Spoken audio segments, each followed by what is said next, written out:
And we're live. Thanks very much for joining me, folks. We're just going 9 o'clock. Excuse me.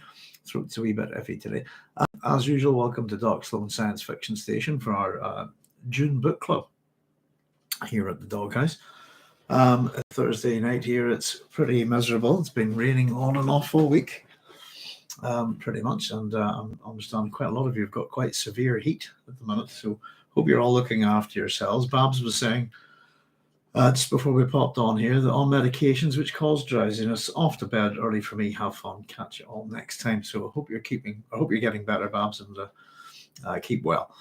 Or get well soon. Sorry. Here's Sean Whelan saying, "Hey, good to see you." Hi, Sean. How you doing? Thanks very much for joining us. So just getting a wee bit organized. Had a bit of a disaster this just there about half an hour ago.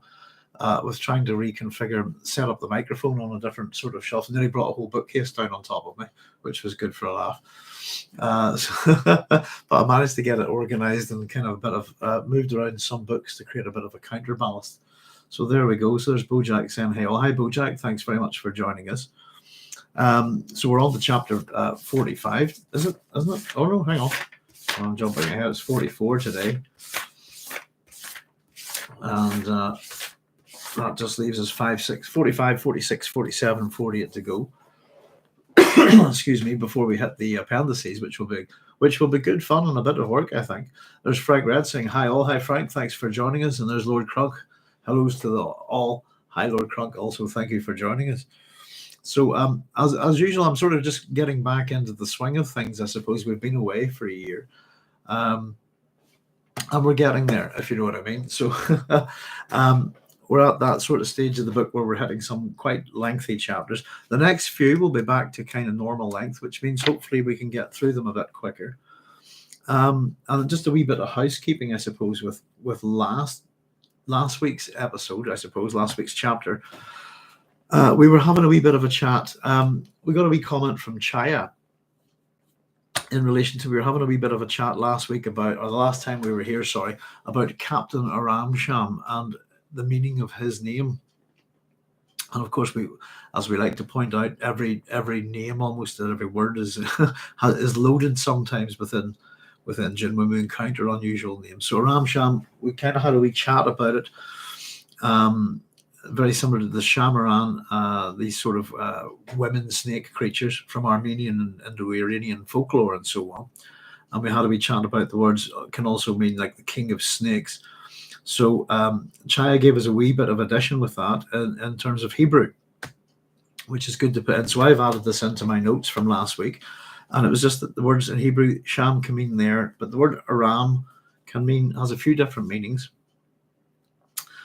You'll see Shaya's comment actually up on YouTube there if you want to have a wee look at it. But elevated place, or cunning, or sharp-minded. And also pointed out, if you change the vowel, it can also mean naked. Which is interesting. Excuse my throat, folks. Hopefully it'll settle after a wee bit. So just on that wee point, I scribbled that in. Chaya had also made a little point about, we were also talking about the imperial knife last week, just in relation to sort of housekeeping and tidying up wee things that we can put into our notes here. She also, quite a lot of us kind of had brought up some very good points about the knives there. This is just Chaya's added this just in relation to last week's, handing Stilgar the imperial knife while reminding Stilgar of Paul's intention to rule Arrakis as at least a duke. Paul could be driving home that his view for the good of the tribe is a much wider view than Stilgar's. As a duke, the whole planet is part of Paul's tribe. There's Joseph Smith saying, howdy Joseph, how you doing? So that was just a couple of wee additions really to the previous chapter. I thought I'd mention them.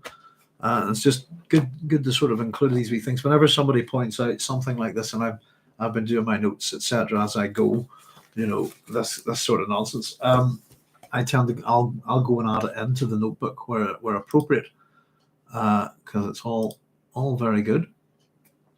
So there we are, folks. I hope you're all keeping well. And I'll have a wee sip of the purple fluids tonight. The weather here at the minute, so you wouldn't know what to do with it. The minute you go out the door, it looks like light rain. It'll turn to heavy. It's all over the place. So it's nice to be sitting in. We've got the heating on for the first time in a while. And yeah, so I hope the weather's not too bad where you are. If we'd gone last week, which I didn't quite had the work kind of almost done, but I didn't really want to rush it. We had lightning and thunderstorms all here, and we were losing electricity left, right, and centre. So it wouldn't have been good. So it's I'm glad we're here this week anyway to get on with this. And as I said, hopefully things are picking up a wee bit. We might be able to move along with the next couple of chapters a little bit quicker. And as I said, we're not going to stop with just the 48 chapters of the book. We are, of course, going to have a look at the appendices as well once we're done, you know. So this is an interesting chapter. I suppose, once again, this is there's a lot of dialogue here. And in terms of ideas, etc., we're not getting too many. But what we are getting, I suppose, and I don't think it's really one of the things that Herbert fleshes out fully, I think, is Herbert's ideas on I suppose, violence and aggression in young men. And we begin this chapter with an epigraph. How often it is that the angry man rages denial of what his inner self is telling him. And it's a good point, I suppose. Rage, what was it somebody said the other week? I know rage comes from impotence sometimes, is it? But I just, before we get into it, I just sort of scribbled up a couple of these wee ideas. There is a sort of thing to do with Jamis and I suppose, anger in young men, etc. I was having a wee look at the publications of a couple of things, just wondering about it. It's an interesting enough topic, I suppose. In terms of, I was thinking about books like Lord of the Flies and, of course, A Clockwork Orange. Lord of the Flies was published in 1954, and A Clockwork Orange is 1962. But there's sort of two books that sort of deal with that topic very, very well. And I couldn't recommend A Clockwork Orange more, to be honest with you. I was reading a wee bit about A Clockwork Orange the other day, and sort of discovering a bit of the nonsense. But it's a different book in America. It's missing. I don't know if this has been corrected, but my understanding is its publishing history within America is that it's missing the last chapter, which is pretty important. But there you go. So if you're reading A Clockwork Orange, I'm pretty sure it's got, if I remember correctly, 21 chapters. And is it like 3 sets of 7? I'm not sure. But there we go. So that's going to turn up in this chapter, and it's going to be one of the, I suppose, one of the major things that we deal with in this chapter. But it's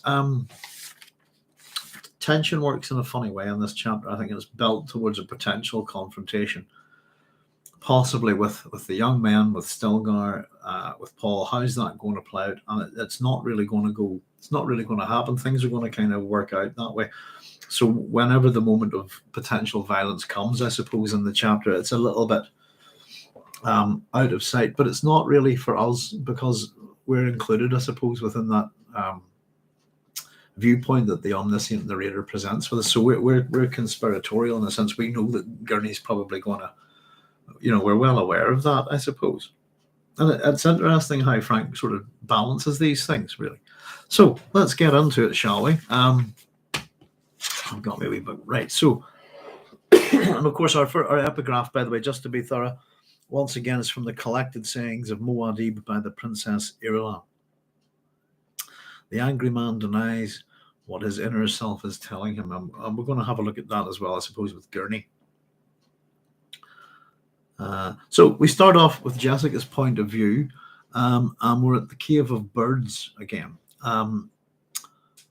We've got a nice little sort of alliterative start here, haven't we? The crowd in the cavern assembly chamber radiated that pack feeling that Jessica had sensed the day Paul killed Jamis. That pack feeling. And I suppose it's an interesting way of putting it. It's more of an animalistic way rather than saying that sort of mob mentality, isn't it? It's another way of presenting that kind of idea. And we're being reminded of the day that Paul killed Jamis. The murmuring nervousness in the voices, little cliques which all gathered like knots among the robes. And I thought that was nice imagery there. And we get a bit of sound here. Jessica coming up.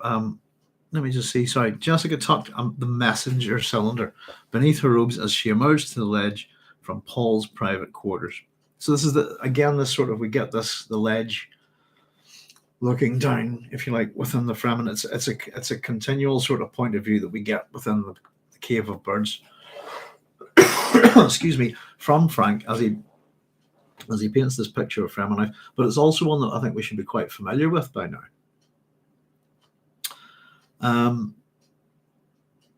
So this elevated point of view, as we said, we're told that she felt rested after her long journey from the south, but that she still rankled from the fact that Paul would not yet permit them to use captured ornithopters. So we have a little bit of hindsight here, looking back at this.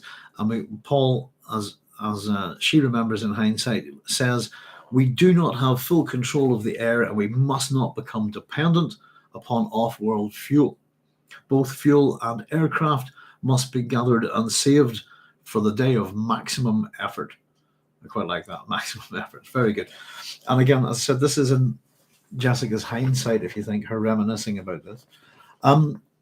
It also tells us a couple of things, I suppose, which I think are interesting, but fundamentally, fuel is an off-world import for the ornithopters, and that the aircraft themselves are off-world imports. The wee note that I've made here is that, well, I've put questions here, but a question mark is, are there none of Fremen manufacture? So that equals dependency, I suppose, from Paul's point of view. And I kind of like the fact we get a little bit of a sense of Jessica here that she's badly missing.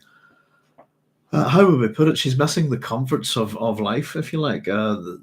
She's a bit miffed that she didn't get to fly here in an ornithopter instead of, I suppose, being brought here on a palanquin on top of a worm.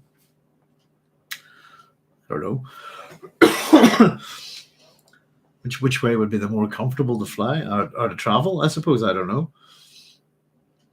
So we're back in the now here with Paul, and we're told that he stood with a group of the younger men near the ledge, and there's a pale light of glow globes gave the scene a tinge of unreality. Something surreal about this. We're told it was like a tableau, but with added dimension of warren smells, whispers, sounds of shuffling feet. Jessica studied her son, wondering why he had not yet trotted out his surprise, Gurney Halleck. I'll just go on a wee bit here. Thoughts of Gurney Halleck disturbed her. It's the memories of an easier past, days of love and beauty with Paul's father. So the language there is a bit funny. Studied her son, wondering why he'd not trotted out his surprise, Gurney Halleck. I think it's it's a very odd word to use, isn't it? Trotted. Like bringing out a pet, your favorite pony, or, a pet dog or something like that. And I suppose, I'm just trotting, I think it's a little bit of an odd turn of phrase there. And of course, we're told thoughts of Gurney Halleck have disturbed her. It's memories of an easier past, days of love and beauty with Paul's father.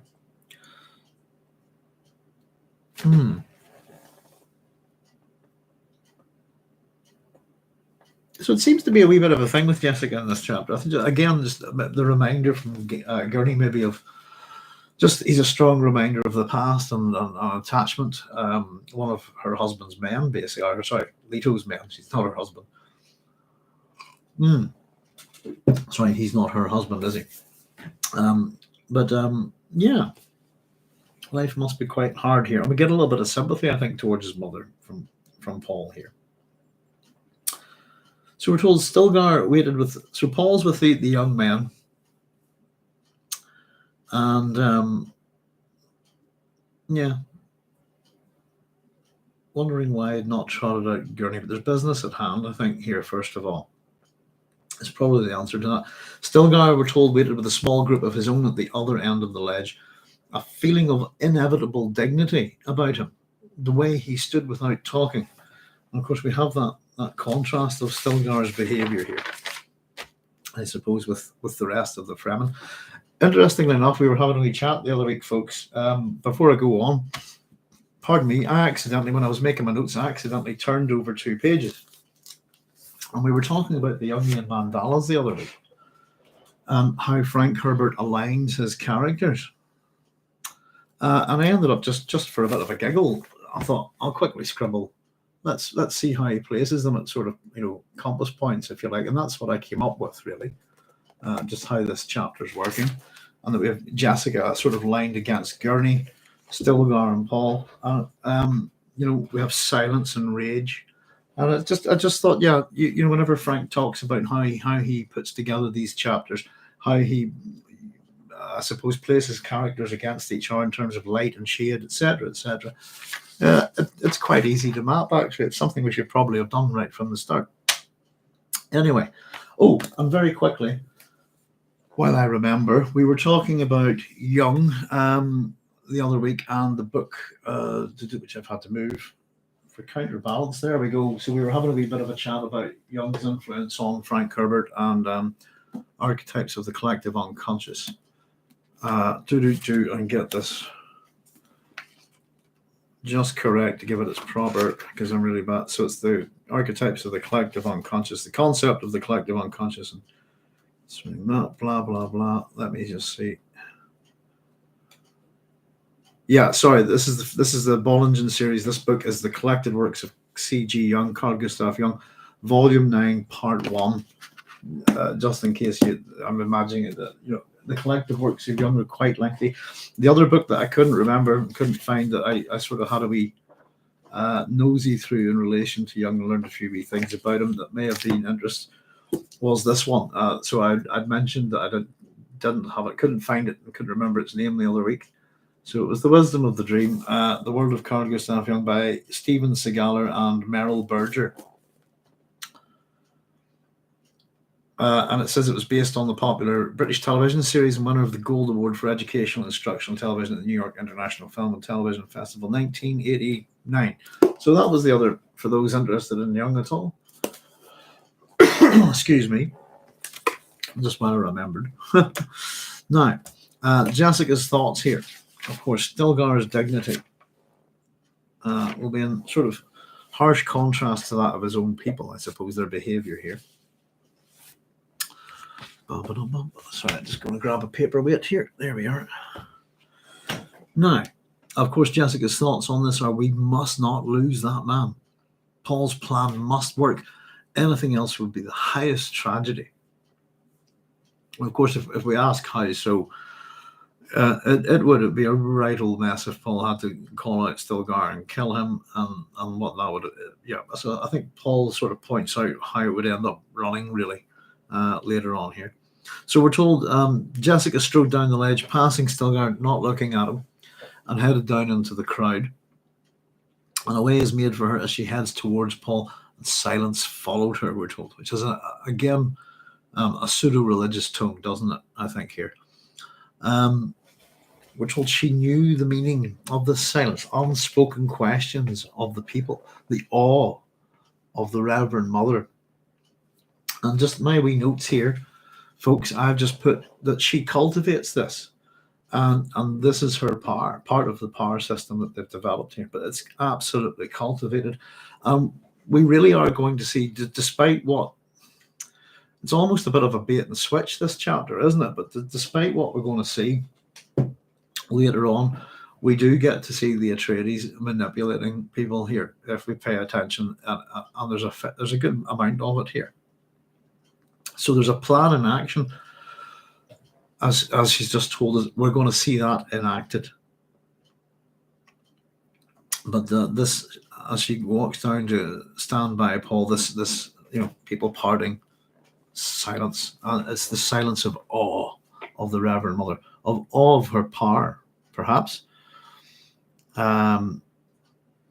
So here we go. The young men, we're told, drew back from Paul as she came up to him. And she found herself momentarily dismayed by the new deference that they paid him.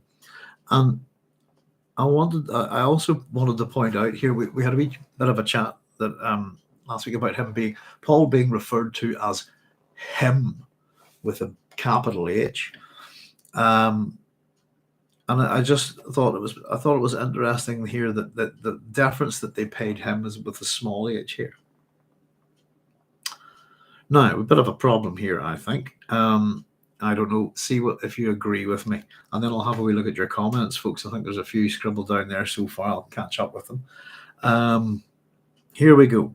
All men beneath your position covet your station, and we're told went the Bene Gesserit axiom. Now, I've written very poor nonsense, poor start axiomatically, etc., not an axiom, or to believe that I don't know. But if you genuinely believe that is the case, then it must be an axiom. But I don't think it is the case. All men beneath your position covet your station. I doubt that very much. And it's an absolute, by the way, again, Frank, one of the things that Frank talks about, warns us about, is absolutes. And anytime he presents one in this book, I like to point it out. That's an absolute, and it's also incorrect as far as I'm concerned. So it's very poor axiomatically, not a place to start as a basis of truth, if you like. And it is interesting that this shows a little bit more of her coveting power, I think, in a funny way. And we're going to hear that word in a wee second, but not in relation to herself. So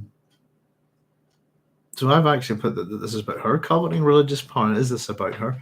We're told that, but she found no covetousness in these faces. They were held at a distance by the religious ferment around Paul's leadership. And she recalled another Bene Gesserit saying, prophets have a way of dying by violence. And I've just put, do they?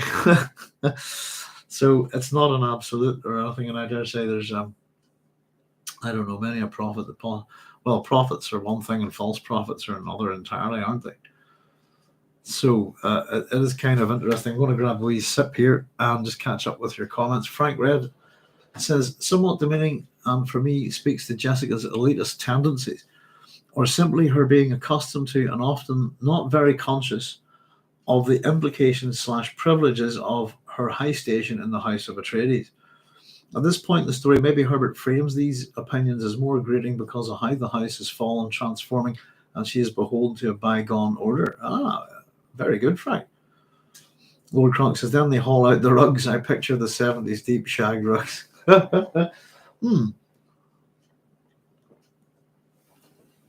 We've got a weird rug here that I would almost imagine would be a Fremen rug, and I'm kind of baffled as to how it's been made.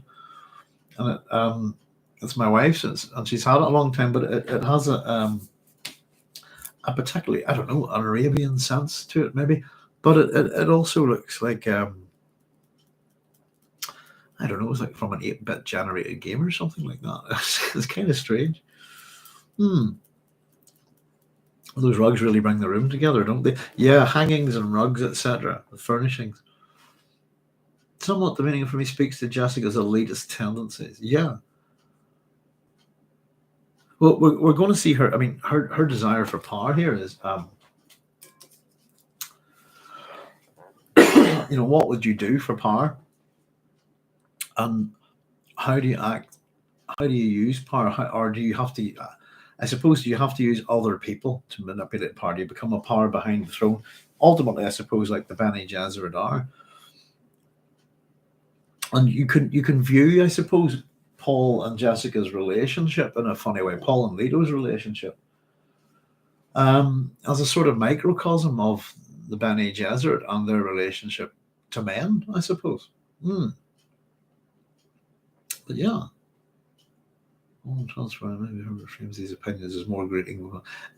It's I didn't get it initially as too grating, but it did seem a bit. There is the desire for comfort, I thought, from the harshness of life, but then nobody else would be complaining around her, if you see what I mean. And it's of course it's going to be an elitist point of view, and I think that's the whole point of the Bene Gesserit and everything that they do, isn't it? That the whole point of the missionary protective is to sow these seeds to allow the Bene Gesserit, whoever, any one of their sisters, if you like, to manipulate the situation to allow them to move into a position of power. It's not that you'll be safe on this planet because, say the right words and you can become a cleaner, and they need cleaners. It's not like that. It's a kind of, it's not like a weird reference, isn't it? It is a position of power. Do this, do that, and it'll appear to these people that you're, a kind of chosen one, a Messiah or a Messiah's mother, this kind of thing. There's a lot of good stories, I think, that deal with this kind of thing. The man who'd be king, etc. There's a particularly good one from 2000 AD's earlier days with the Escarp. There's a very similar story. Ace trucking cool. But yeah, and of course, I'm wondering, have we heard that statement at this point? My mother is my enemy. I think we have. We're going to see a wee shift, I suppose, in her desires, maybe, in this chapter.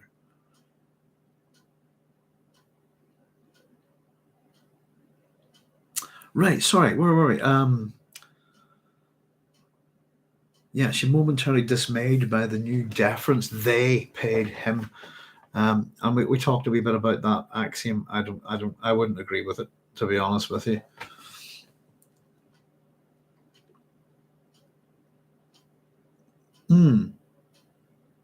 So Paul looked at her, and Jessica said, "It's time." And she passed the messenger cylinder to him, which one of Paul's companions glanced at Stilgar, bolder than the others. Here we go. So when I've been doing this, I've kind of I've got the angry young man with they go with red in this book, I suppose. And the use of red is occasional here, but pretty much everything they say has a hint of anger about it. So here we go. Are you going to call him out, Muad'Dib? Now's the time for sure. They'll think you a coward if you cut off. Who dares call me a coward, says Paul. Paul demands. And a hand flashed to his knife hilt. This is something that requires a lethal response. And we're told the bated sense came over the group, spreading out into the crowd. There's work to do, says Paul.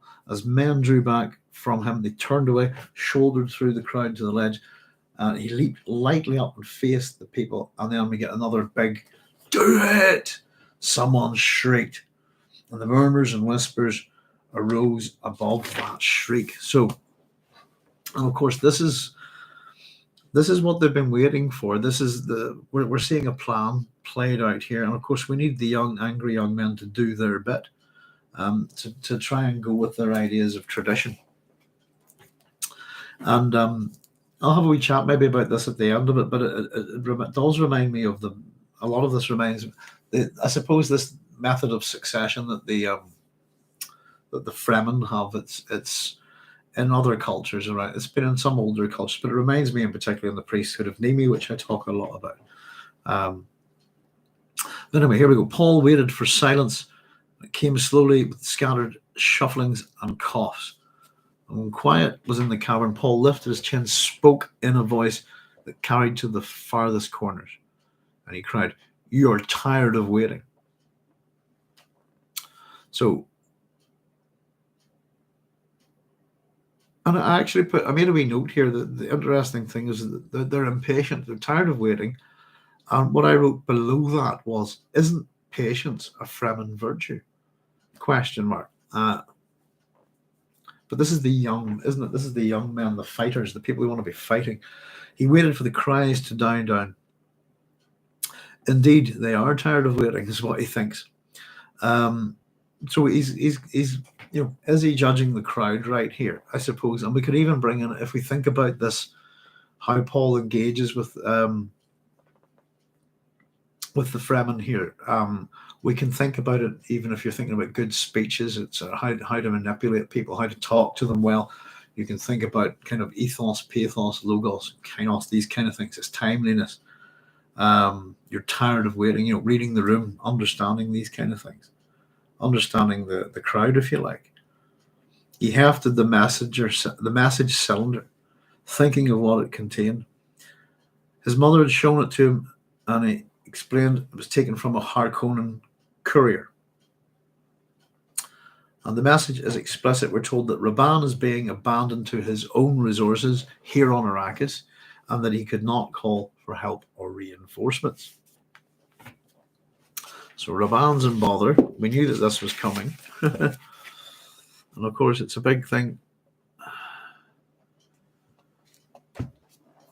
for the Fremen. He cannot call for help or reinforcements. He's been abandoned. And Paul raised his voice again. You think it's time I called out Stilgar and changed the leadership of the troops? And before they could respond, here we go. I suppose we do have the manipulation here going. Paul hurled his voice at them in anger. So he's using the voice here. Do you think the Lisan al-Gaib is that stupid? Stunned silence. And Jessica, we get some of Jessica's thoughts here. He's accepting the religious mantle. He must not do it. And again, I don't know if we think is it something contradictory, but I kind of thought that was the whole point. That the Lisan al-Gaib, his father use that, and if she's accepted the religious mantle by being, this Reverend Mother, this Bene Gesserit Reverend Mother to this voice from the outer world, then how can he not do anything but accept it, really, I suppose. I think even if he tried to reject it, and we get this sense from Paul's as visions, I think, isn't it, that it won't go that way either. Was that Stilgar you had on the left of your mandala? I didn't think about it in terms of that way. I just sort of put the young man. I've got Stilgar, yeah. As I said, I ended up with Jessica and Gurney, and I thought, well, Paul's here for Jessica and Gurney and really Stilgar. But it was just a little bit of, I kind of had Jessica's silence, Gurney's rage. We've got Stilgar's quiet dignity, Paul's voice here. So it was just a wee quick scribble. I didn't know what to do with the 2 pages. Usually what I do is I draw on them, but I just thought very quickly. And I haven't put too much thought into it, Frank. So I dare say we could rearrange it a wee bit.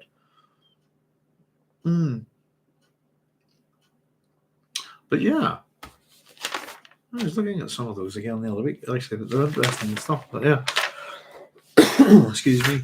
But it would be interesting just to take each chapter, get the main characters, see what Frank, try to map what goes on in that chapter.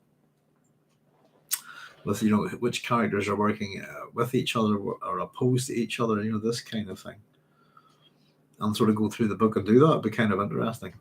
It's a pity. Do you know something? It is a pity that as much as Frank talks about this, that we hear about the approximately 30 pages of notes that apparently were found, but it's a real shame that we don't have some examples of Frank's process, if you like. He talks about doing these wee haikus and then padding it out into regular prose and so on and so forth, and using Jungian mandalas to sort of square off characters, and etc., etc. So it's a real pity because it sounds quite interesting. I think we were talking about some of the kooky ways that science fiction writers were writing in the 50s and 60s. We're talking about Philip K. Dick using the I Ching, for example. Him and quite a few others, I think. But yeah.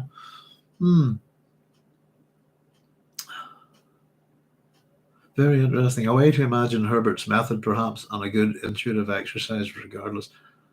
Yeah, well, we've quoted the paragraph, so we've got his words on how he goes about it. So there's no reason why somebody couldn't attempt to recreate that. I think that would be interesting. You get somebody, and maybe even get an artist to kind of take each of those chapters, if you like, create a mandala. In the way that go through, get the characters, create a mandala, just set it up the way we might imagine Frank to have done it, and maybe get someone to draw it. Because there are lots of worms, aren't there, in some of those mandalas? You're tired of waiting. Indeed, they're tired of waiting. The message is explicit.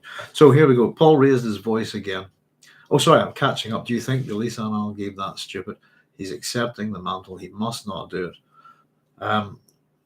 And then someone shouted, "It's the way!" So that again, I think this is kind of interesting.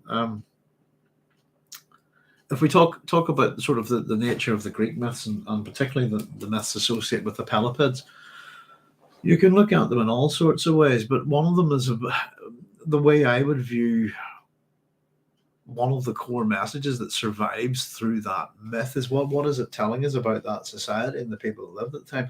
Is that it's a movement from human away from human sacrifice, if you like, and the trappings that come with it, if you see what I mean.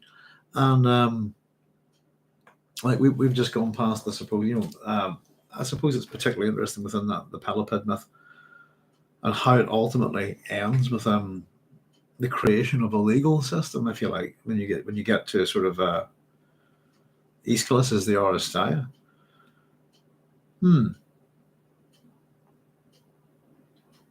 So it's the way, it's the religious mantle, it's the way, and of course ways change. So it is a big thing about tradition. Traditions, depending on your country and your culture, traditions can be incredibly damaging and stifling to your society. I live in a culture where our traditions are, well, the different aspects of, I suppose, the two cultures that live here, their traditions are incredibly harmful and damaging, and I don't know how would I put it. I suppose antagonistic, I think, is a good way of looking at it. So as much as we just had the 12th of July here in Northern Ireland, it's a public holiday. The night before is the 11th night where all the bonfires get lit, and often effigies of people are placed on these. And people cheer and, let's burn these people, this kind of thing. So they're not quite burning people, but they're doing it with cardboard cutouts or this kind of thing. It's a bit bizarre. But of course, so I mean, basically, for you think it's time I called out Stilgar and changed the leadership of the troops. It involves someone killing another person. It's, and it is stupid, to be honest with you. Ways change. I mean, of course, he's saying dryly, probing the emotional undercurrents of his audience. Anger is what he's getting here. And of course, an angry voice replies, "We'll say what's to change." Scattered shouts of agreement through the throng. "As you wish," says Paul. And Jessica heard the subtle intonations as he used the powers of voice. Hang on. I just checked my notes here. She had taught him. Must have left out that. Now, so big crowds can be easy to be manipulated. It depends on how you go about it. But small crowds, much easier to manipulate. But it's they're very dangerous things, mobs. And they, particularly one that wants blood. I think that when people bay for violence or blood, it's not going to go well. People don't tend to listen. So the use of the voice is maybe really required here for Paul to get any sense out of what's going on here with the young men. As you wish, and again, we're told subtle intonations, the powers of voice that she taught him. You will say, but first you will hear me say. But I always think it's very interesting if you think. I'm sure a lot of you who are Dune fans must be Lord of the Rings fans. I would imagine it would be quite inevitable. The peak of, if you like, science fiction and the peak of high fantasy literature, if you like. There are a number of similarities. But one of them, I think, in particular, is the use of Saruman's powers in his voice, isn't it? I don't think it was done particularly well in Peter Jackson's film, but if any of you get a chance to listen to the BBC audio drama of The Lord of the Rings, the old 13-hour one, written and produced by Brian Sibley, wasn't it? Saruman in that really comes into his own, the use of voice, and when he's trying to be making your friend, the actor's very good, goes from raving maniac to very soft and subtle. It's very good. The fact that it's for radio actually gives it a lot more power, I think. So the voice is being used here. We're getting a manipulation, possibly to calm the anger, I think. Let's see, Frank's a very interesting way to imagine that. Connor says, this scene best illustrates Paul as a demagogue, using the fervor, very good, Carlos, of the young Fremen as a weapon against the enemies of the Atreides. And of course, it'll become religious fervor ultimately, won't it? In fact, he's accepting the religious mantle here. That's what Jessica thinks. And yeah, goodness gracious, I could talk to you for days about what to do, the problems that society has, particularly with violent men throughout history, but especially if you want to go back to the Romans in particular, for example, what do you do with your soldiers once the war's over? What do you do with all of these dangerous people? How do you demobbing, this kind of thing? And the British have had the same problem, I think, historically with demobbing their army as well. It's generally you send them off to be somewhere else, give them land in the country they've conquered, this kind of thing, make them into farmers, but not here. So yes, indeed, it's a good point, Carlos. Well done. Thank you very much. Angry, yeah, and of course, what we're getting is just someone shouted, angry voice. Someone. I've made a wee note later on that someone is just the mob. There's no individuals here talking, and which is interesting because as a writer, of course, we could just go, we'll say what's the change, said a young Fremen called Dave. The author can put that in. We can name these people if he wanted to, and he's deliberately kept the mob faceless. It's not voiceless, but it's faceless, if you like. So there's a lot of nice techniques from Frank in this chapter, particularly this one, and particularly the next chapter. I think he's, there's how he does some of these things. It would be very easy to get lost in some of the points in Dune when writing it, and how he keeps on top of things. I think is quite impressive. And the culmination of certain plots as they move, and that they're intertwined, and that almost everything is interconnected with something else in this book. So as you wish, he's letting them have their rage, and we'll say what's as you wish, no problem. So he's giving them what they want, and you'll have your say, but first you'll hear me. Of course, at this point, Stilgar moved along the ridge, his bearded face impassive. I made a wee note here. It says Atreides rituals sacrifice end. Again, just to do with what we were talking about the Pelopid myth. Human sacrifice. Stilgar says that is the way to. The voice of any Fremen may be heard in council. Paul Muad'Dib is a Fremen.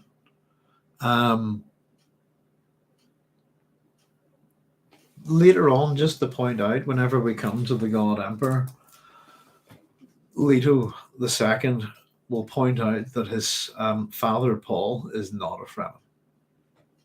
So it's an interesting, it's something for the future. Anybody who's just reading Dune for the first time now, you're a few books away from this, but it's a comment that the God Emperor will make later on. And of course, Paul's memories are inside him, but he'll comment that his father, one of Paul's failings is that he's not a Fremen.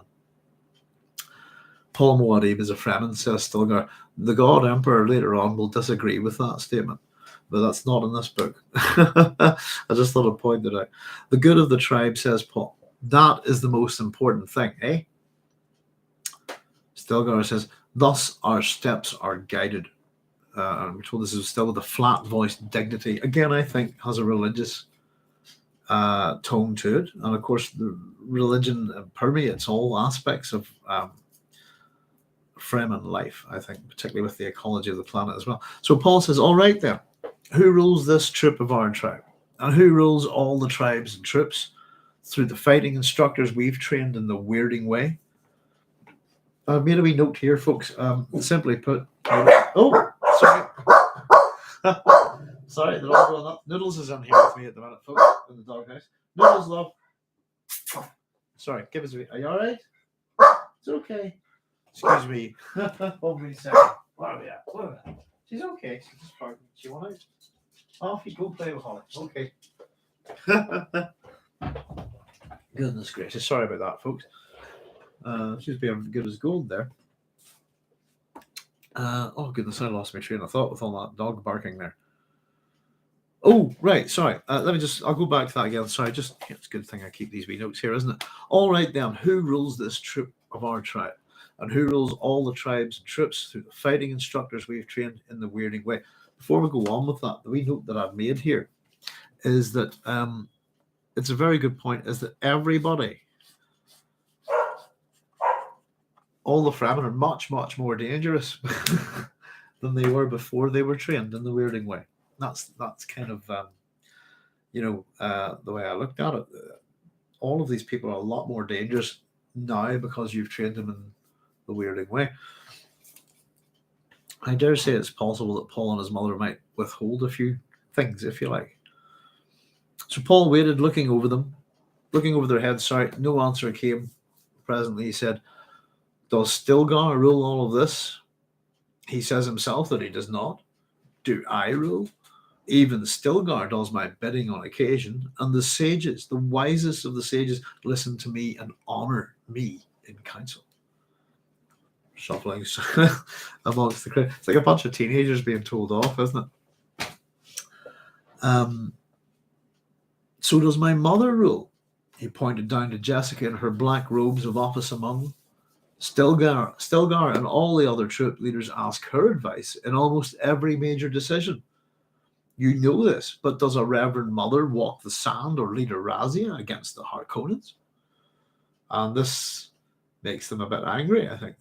Anger, general vibe, frowns increase. We're told the foreheads of those Paul could see still angry murmurs. Frowns increase in the foreheads of...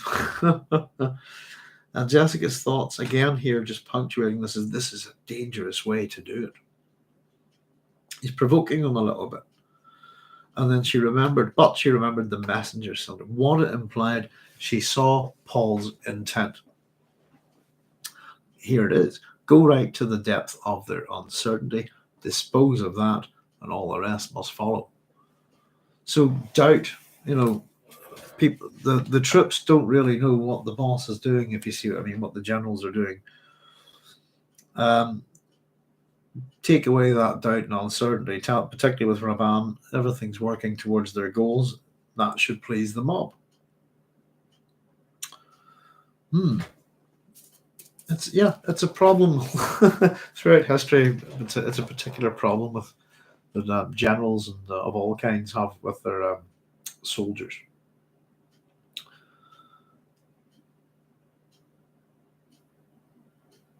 So Paul says, no man recognizes leadership without challenge and the combat.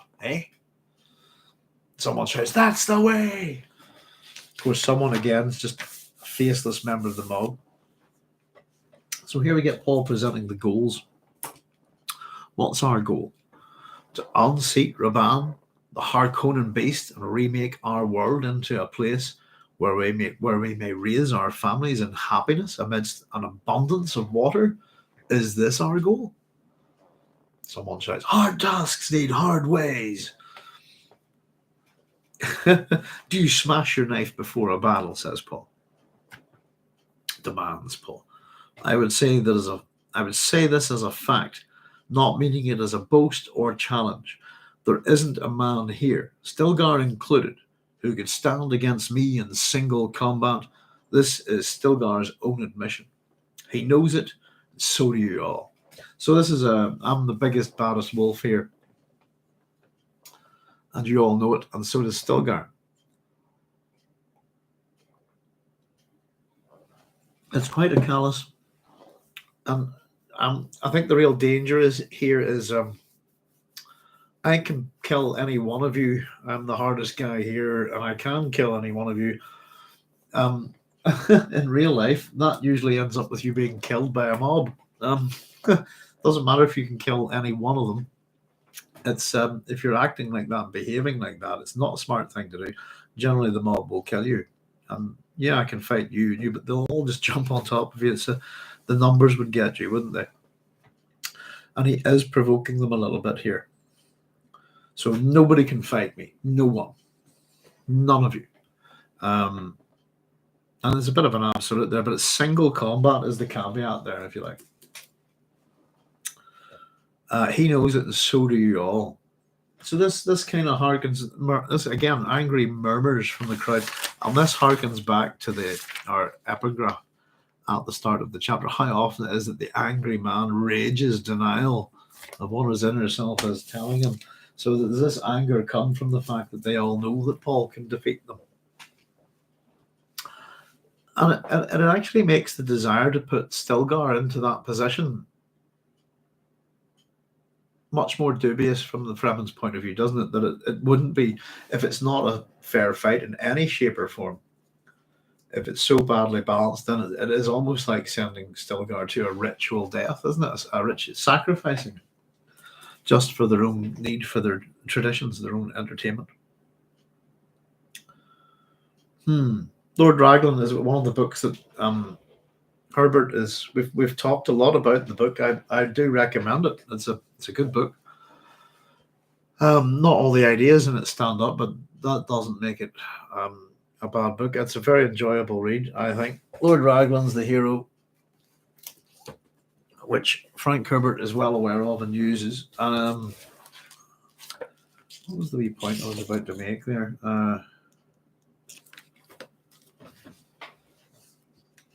Oh yeah, well, just really to do with the subtitle of this book is A Study in Tradition, Myth, and Drama, and drama, ritual, pretty much the same thing as far as I'm concerned. Religiously, ritual is drama, it's theatre. I've seen some of this recently,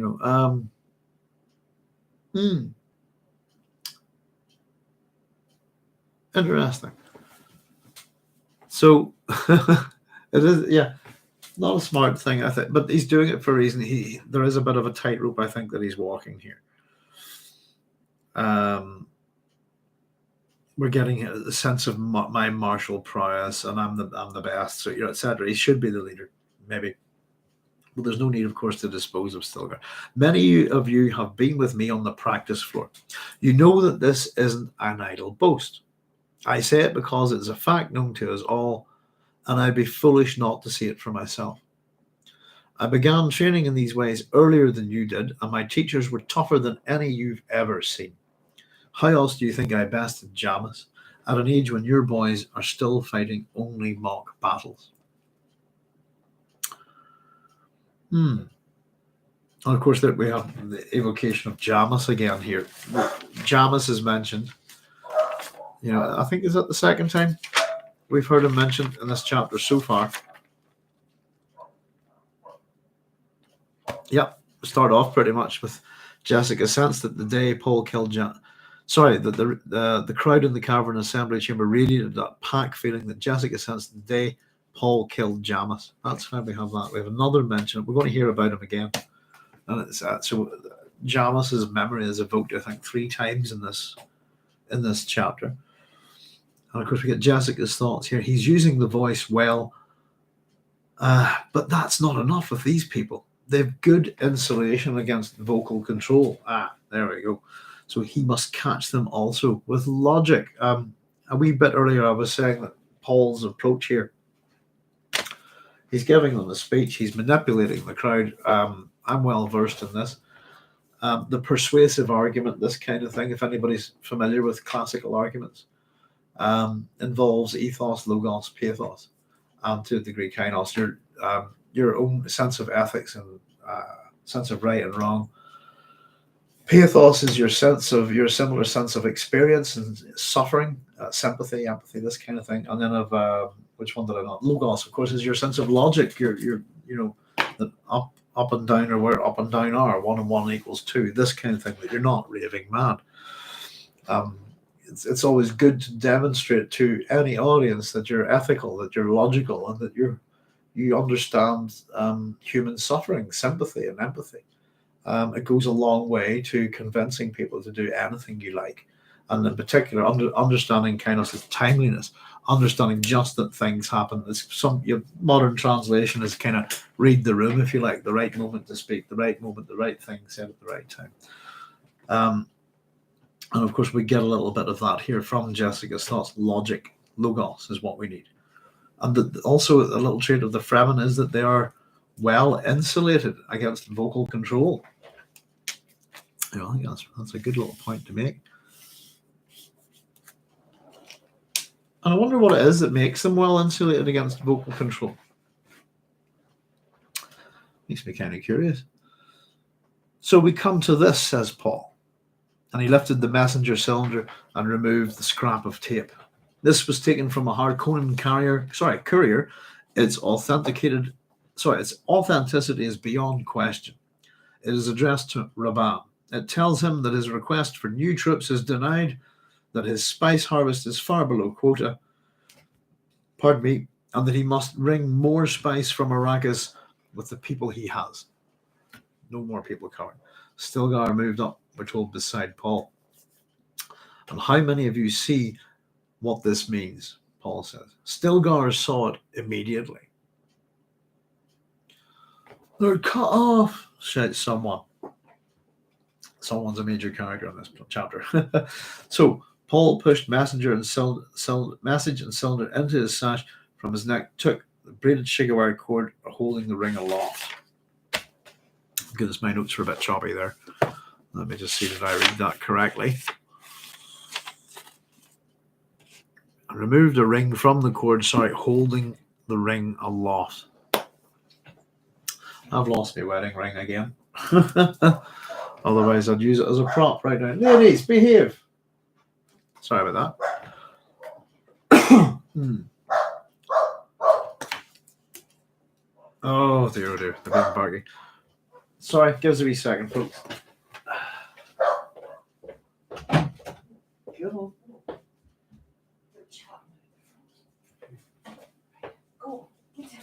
Oh, right.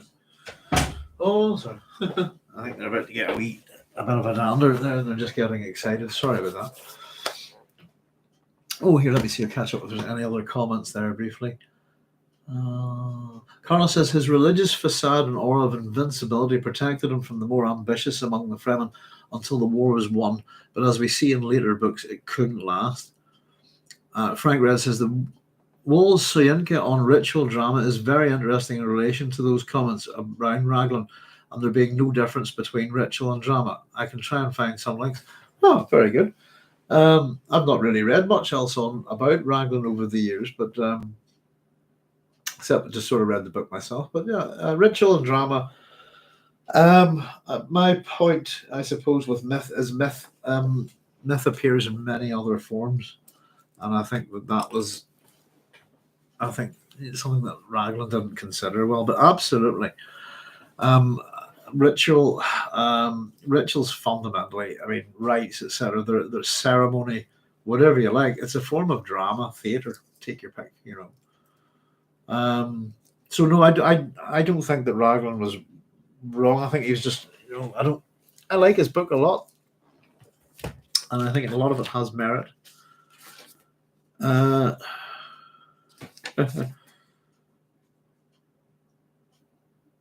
Yeah, something I kind of used to flick through quite a lot. I owned this book for a long time, before I ever went near the kind of my PhD or even. I've owned this book since I was a teenager, I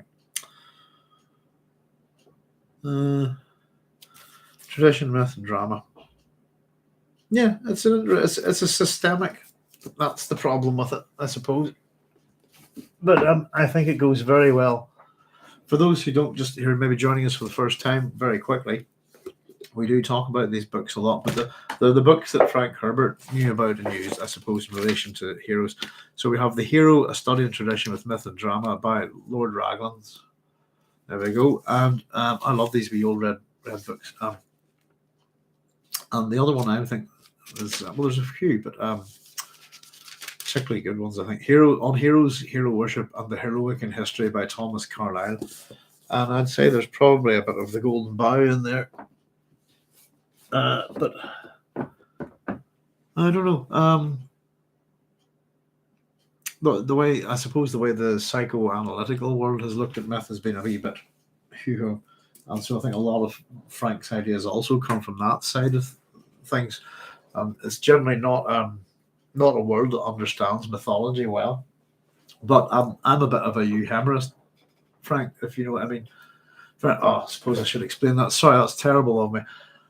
A euhemerist believes that myths have a basis of truth to them, if you like. That's pretty much the deal. And I'm pretty much, most myths have a basis of truth, I think, to them. You know? There's Ryan says, cheers, everyone. Hi, Ryan. Thanks for joining us.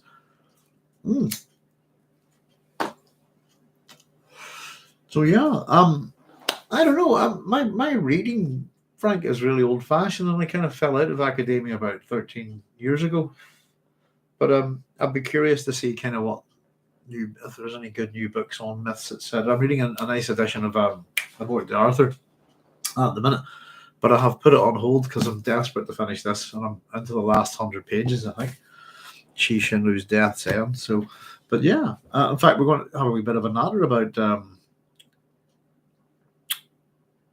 King Arthur here in a wee bit, I think.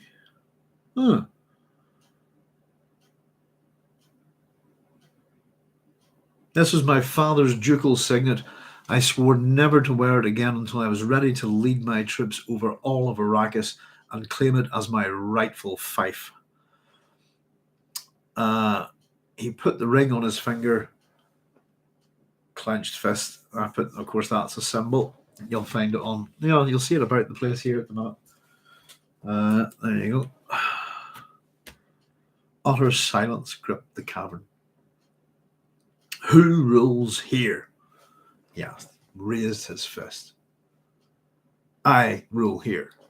I rule on every square inch of Arrakis. This is my ducal fief, whether the Emperor says yea or nay. He gave it to my father, and it comes to me through my father. Still a little bit baffled about how all that works, but and such as that's the Fauforush system.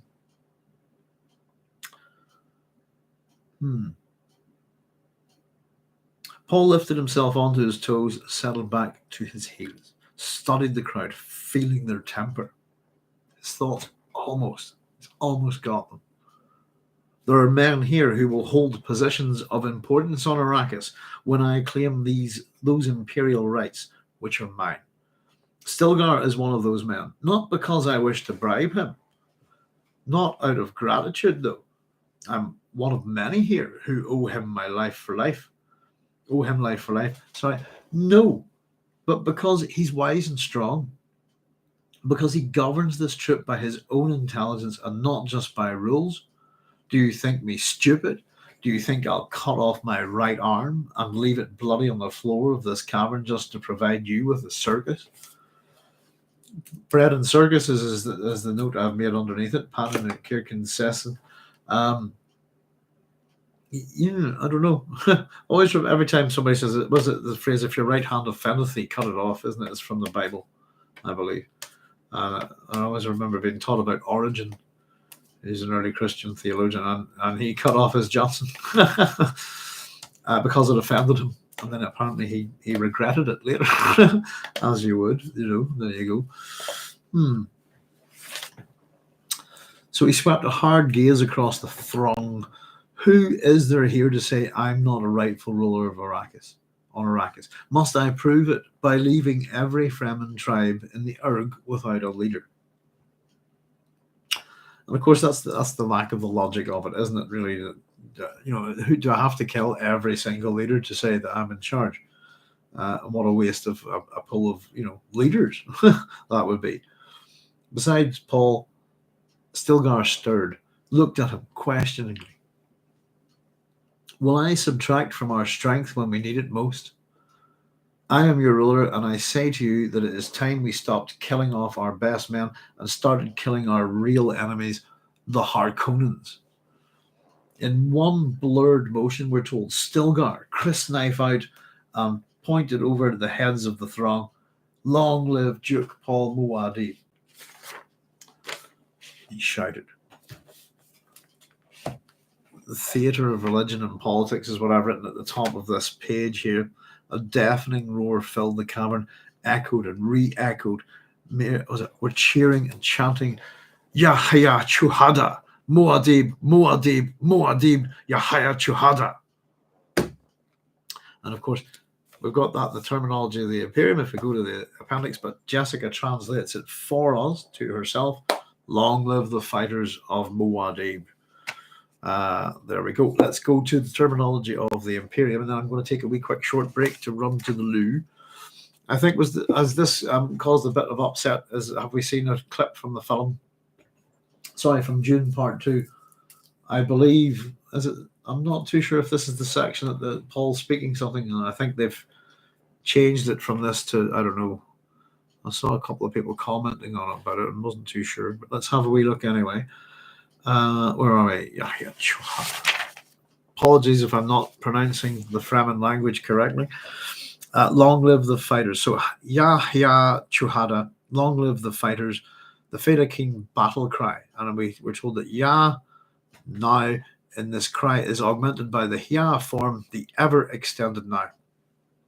Chuhada fighters carries this added meaning of fighters against injustice. There is a distinction in this word that specifies that the fighters are not struggling for anything, but are consecrated against a specific thing, that alone. There we go. So that's from the terminology of the Imperium on Yahya Chuhada 37. There we go. Plug that down there. Bear with me one wee second when I quickly look something up.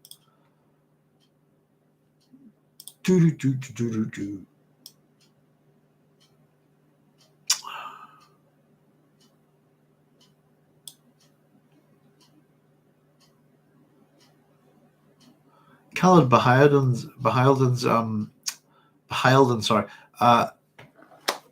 work on Arabic and Islamic themes in Frank Herbert's Dune has a little thing on it here. It says, in Children of Dune, Lady Jessica declares this call to a Fremen leader. It means long live the fighters. The Feta King battle cry, yeah, now, in this cry is augmented by the Hya form, the ever extended now. It says, Chuhada in Dune is fighters and carries the added meaning of those who died fighting against injustice. This is a straight borrowing from Islam in Arabic, Chuhada or Shuhada, meaning martyrs. So there we go. That's from Khaled Bahildan's work on Arabic and Islamic themes in Frank Herbert's Dune, which is very good, a good resource. Anybody wants to check it out. Often presents what, if you're looking at particular terms that are either, I suppose, Arabic or Islamic within Dune, often Khaled's work pretty much puts it there as what it says within Dune and then adds on if there's any sort of basis to that within the real languages and culture of today. So it's a useful source. Frank says, I found interesting Paul's comment likening the violence and ritual to a game. For the Fremen, surely it's much more than this, a sacred thing. Who's to say games aren't sacred? I often chat about Ludo and the word ludicrous. Frank, what to do with games? Excuse me, Frank. Rather than being ignorant, I find it more likely that Paul is aware of this and is manipulating the Fremen because he knows a changing of ways is necessary for the coming confrontations. I think he's manipulating them completely here. What we don't see, Frank, is this is a plan being put in motion. What we don't see is the conspiracy, if you like, the chat, the details of the plan as worked out by Stilgar, Jessica, and Paul. And of course, Stilgar understands the young men very well. So Paul's been probably well educated on what, we know what to expect roughly from them here. And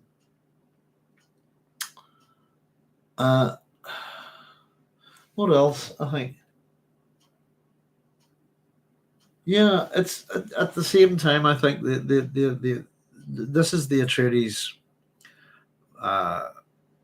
modus operandi, if you like. It is manipulation and propaganda. He doesn't just go, here, we've got this message, this kind of thing.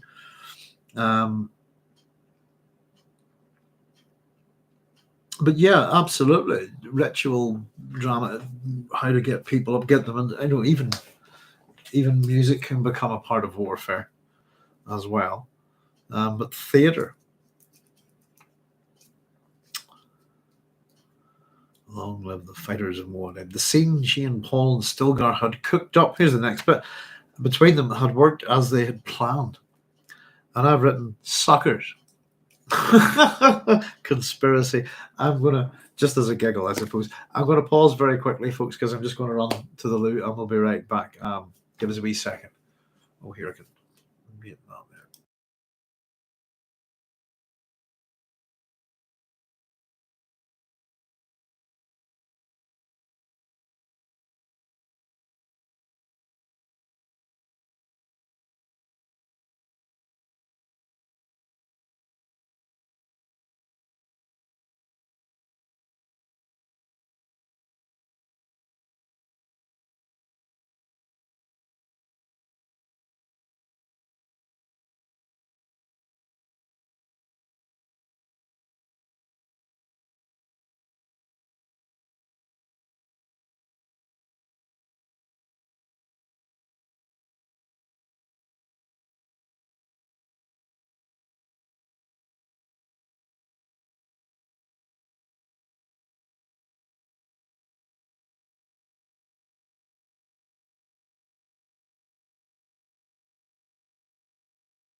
There we go. Sorry about that, folks. Oddly enough, we were just chatting with my wife last night about the possibility of when the new Dune Part 2 comes out in the cinema, and we were just discussing the length time of Part 2. And I think my wife had pretty much said that she did not fancy spending that length of time in the cinema just for bathroom breaks, etc. The ability to go to the toilet is something I think that humans need to go to the bathroom is something that film directors need to wise up to real quick. Because the long format cinema is not good, I don't think. And it's at the point where it's not just me being the age I am anymore. I think it would affect young people, but I've absolutely hate missing key bits of information in the cinema when I go to the loo. It's terrible. Just annoying. But there we go. Let me see. I was going to say something tonight, but I'll come back to me. Excuse me.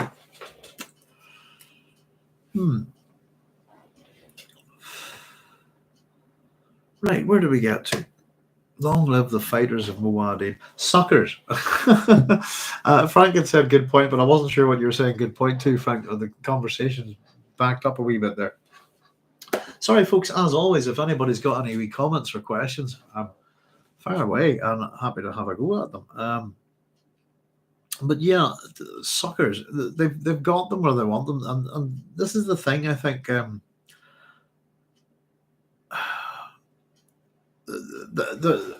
think the way Frank is working the tension in this chapter has a lot to do with this, actually, that it's almost going to fizzle out, isn't it? It's almost going to be anticlimactic. It's almost a bait and switch. We do have two major parts to this chapter, but the outcome of will there be a potential fight between Paul and Stilgar? It doesn't sort of see its fulfillment, and it's how the Atreides deal with that, how they keep the troops under control, and with the use of a local bit of local knowledge from Stilgar, I think. And here we go. But there has been a conspiracy here, if you want to call it that. Simply a plan to manipulate these people, and it's worked. And as I said, we have Jessica translated this to herself. Long live the fighters of Muad'Dib. The scene she and Paul and Stilgar had cooked up between them had worked as they'd planned. The tumult died slowly. Silence restored. Paul faced Stilgar and said, "Kneel, Stilgar." Stilgar drops to his knees on the ledge. "Hand me your crysknife." Stilgar obeyed. "This is not as we planned it," says, and this is Jessica's thoughts. "Repeat after me, Stilgar," Paul said. And he called up, this is what we're told here. We were having a wee chat about this, Frank. He called up the words of investiture as he'd heard them, his own father use them. And Paul says, I, Stilgar, take this knife from the hands of my duke. I, Stilgar, take the knife from the hands of my duke. Stilgar, we're told, accepted the milky blade from Paul. Where my duke commands, there shall I place this blade. And Stilgar again repeats the words slowly, solemnly. Jessica, we're told, remembering the source of the right, she blinked back tears, shook her head. I know the reasons for this, she thought. I shouldn't let it stir me.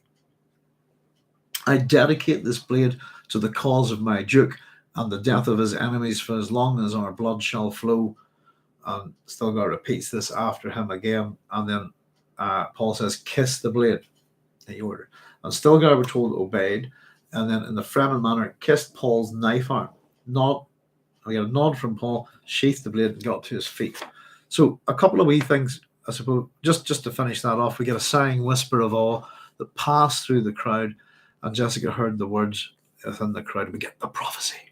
A Bene Gesserit shall show the way, and a Reverend Mother shall see it. And from further away, she shows us through her son. Now, just before we go on with that the ritual and its source, I was wondering about that. Have a quick chat about it. Frank says, I saw 2001 A Space Odyssey at the Prince Charles Cinema in London a few years back. Excellent. Only time I've ever seen an interlude included in a screening. I miss them so much. I'm old enough to know when they were pretty standard. The last film that I saw at the cinema, Frank, that had an intermission was Tom Cruise. What do you call it? Born on the 4th of July. That's the last film I saw that genuinely had an intermission in the middle. And God, I miss them. This game used to be a big part of going to the cinema. The point I was praising was about the potential of games to be sacred. Yes, indeed. Yes, indeed. Excellent. Thank you, Frank. Lord Crunk says 3 hours 15 co-op. It's just too much, isn't it? I don't know. I need a minimum of 4 bathroom breaks for that, Lord Crunk, I think. I'm one of these people that I was born thirsty, and I just always drink fluids. I just have to be drinking all the time. I drink non-stop, pretty much. Not alcohol, but I just need I drink a lot of milk and fluids. But I've discovered this purple stuff. It's purple. That's a bit funky, so I'm enjoying it tonight. Well, there we go. Yeah, so what does it remind me on ritual and source, Frank? I suppose we were talking about this kind of thing. This is the particular part. I think that clearly what's meant to be there's a kind of invocation of memory that this is Paul's father's way of doing things. The words of investiture, as he had heard his own father use them. But what Jessica says is that she remembers the source of the right, which is not the same thing. And she blinked back tears. Sure, I know the reasons for this. I shouldn't let it stir me. So it suggests that it's something that words of investiture, etc., very much remind me of King Arthur. It's a bit like Stilgar has been knighted here. And of course, we don't go too madly into it, but the King Arthur myths, the matter of Britain, as we like to call it, is involved in Dune a fair bit. Herbert's a bit of a fan of the Knights of the Round Table, Camelot, etc.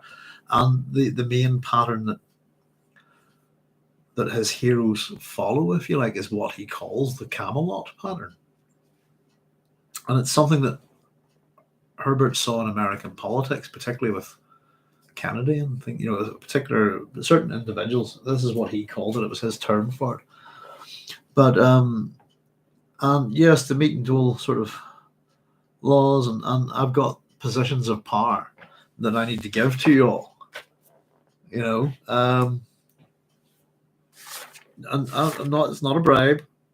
It's not a bribe. It's not a this kind of thing. Not because I wish to bribe him, not out of gratitude, but because he's strong, because he governs. I need smart, strong, intelligent people to rule. So it's kind of the guy at the top. Plenty of positions of power for everybody, all the Fremen, once we do all our killing and slaughtering of all the Harkonnen. So it's almost like a good job for everyone. Just behave a bit. And the ceremony, of course, absolutely ritual. I find who was it we were chatting about? But was it Frank about ritual and drama? I suppose I was at my father's funeral recently, which was interesting because we got a Catholic funeral for my father who's not Catholic. In fact, I'm two parents for two with this, because my mother had a Catholic funeral as well, and she abandoned her faith prior to her death. But very, very interesting to see the priest at work, all the ritual, the ceremony, etc., and even kind of books on stage. It's I'm a wee bit far too wise to kind of things like that, unfortunately. But it's a big part of drama, ritual theatre. Is a big part of almost all religions, I think. And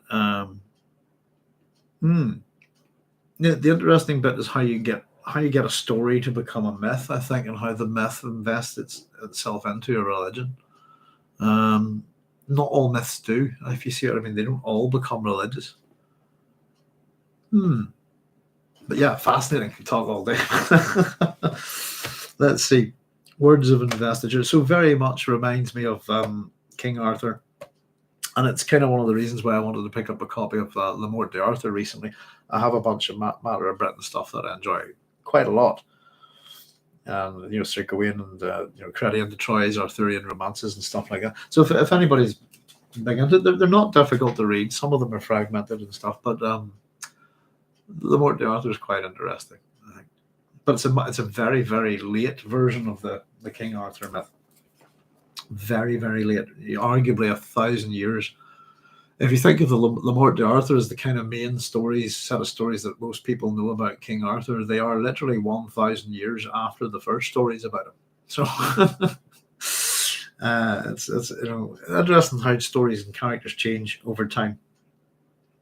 But it very much reminded me on that. King Arthur, by the way, if anyone, I did a wee poem about swords.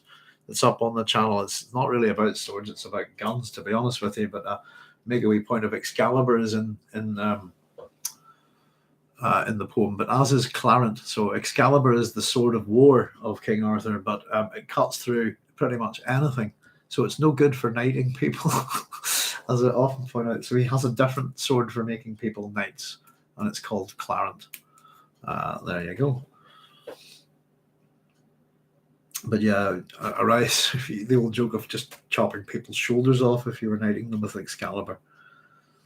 So, very much investiture of power. Yeah. But and it's theatre of it's done. This is done for a purpose.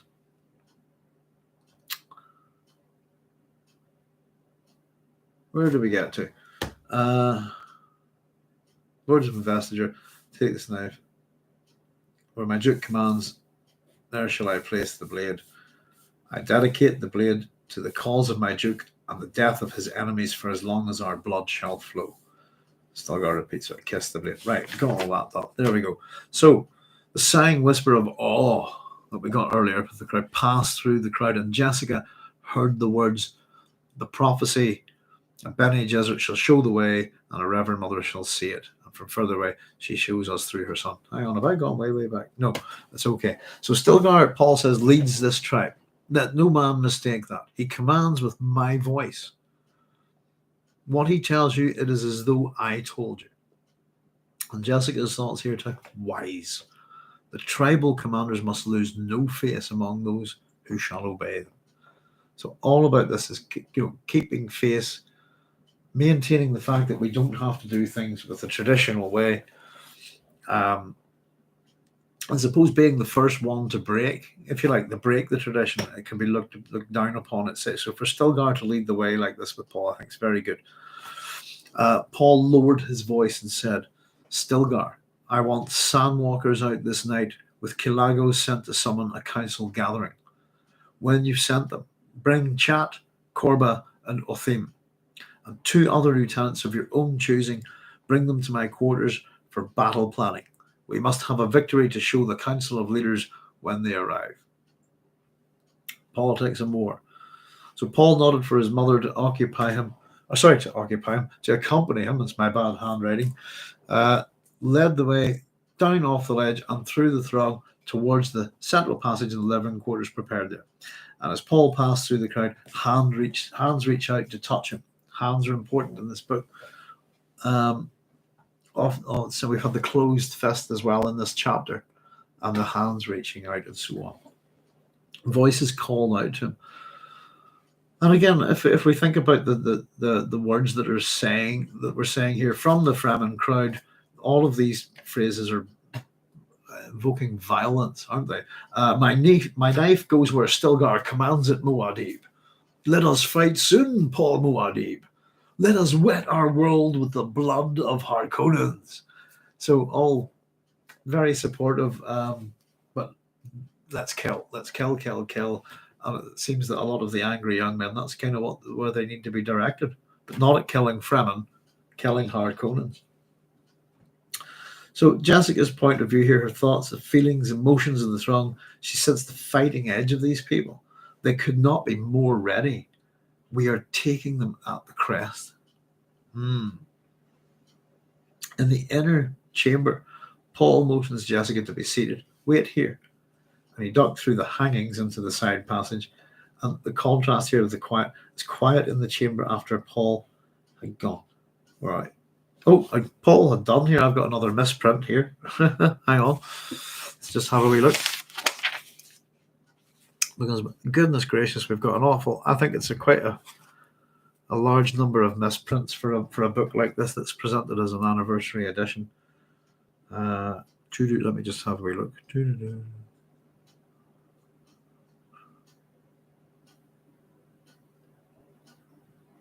Oh, hang on. I've missed a wee bit here. In the inner motion, wait here. It was quiet in the chamber after Paul had done. I've got written on my copy. I think it's after Paul had gone. So quiet behind the hangings that not even the faint sighing of the wind pumps that circulated air in the siege penetrated to where she sat.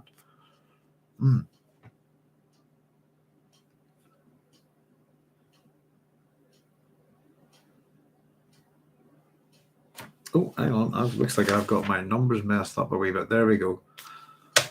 Jessica's thoughts. He's going to bring Gurney Halleck here. And she wondered, we're told, at the strange mingling of emotions that filled her. Gurney and his music, part of so many pleasant times on Caladan before the move to Arrakis. She felt that Caladan had happened to some other person. In nearly 3 years since, she had become another person. Having to confront Gurney forced a reassessment of the changes. I've just put a wee note there. That's Bene Gesserit thinking. And of course, we get this wee mention of Paul's coffee service here, which belongs to Jamison prior to that to Jeff, I think. The fluted alloy of silver and jasmium that inherited from Jamis rested on the low table to the right. Jessica stared at it, her thought, how many hands had touched that metal? Chani had served Paul from it within the month. I'll need to be note about Jessica's thoughts here regarding Chani. Let me see, where are we? And here we go. I suppose these are Jessica's thoughts on Chani at the minute, and they're not that positive, are they? What can his desert woman do for a duke except serve him coffee? How condescending is that?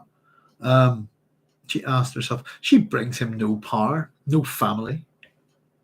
Paul has only one major chance to ally himself with a powerful great house, perhaps even with the imperial family. There are marriageable princesses, after all, and every one of them Bene Gesserit trained. They're all Bene Gesserits. So it's interesting. What we're getting from that little section there is Jessica believes he's got one chance only. That he has to get an ally with a powerful great house, at the very least, or the imperial family, through marriage. What can his desert woman do for a duke except serve him coffee? There's got to be a certain sense of irony about this, I suppose, if you think about Jessica's relationship with Leto. But so what we get from that, I suppose, is that regardless of who the marriage is, it's a Bene Gesserit marriage is desirable here to a degree. Imperial or Great House marriage, fair enough. But regardless, it's going to be a Bene Gesserit wife, literally Bene Gesserit trained, And again, how much of Jessica's thought, how much of this is what she wants, personal ambition, what she wants for herself and her son, how much of it is just Bene Gesserit thinking? And of course, Jessica's a rebel, isn't she? Probably the biggest rebel of them all in these books, I think. Let's back up a wee bit there. Frank says, ritual drama. Soinka speaks of the stage, the ritual arena of confrontation representing a symbol chthonic space, which requires a challenger, a human representative, to breach it periodically on behalf of the well-being of the community. A great essay on these themes, I think, coming from a Yoruba perspective. That sounds good. Jessica's thoughts remind us how quickly humans adapt to different circumstances and environments. Some of us do, and some of us don't. But yes, and I suppose it's that. Yeah, it's she's yearning for what she had, but she certainly adapts very well. That's the thing. Are these weaknesses, if you know what I mean? Is it a weak? The way you imagine sometimes that with the character of Jessica that we know anyway, that she would probably berate herself for thinking like this, for these weaknesses, to think of Leto, the comfort of Caladan, but it's human, isn't it? It's why not? There's nothing wrong with, God, I wish I was back home. It's maybe just at the very simplest level, homesickness.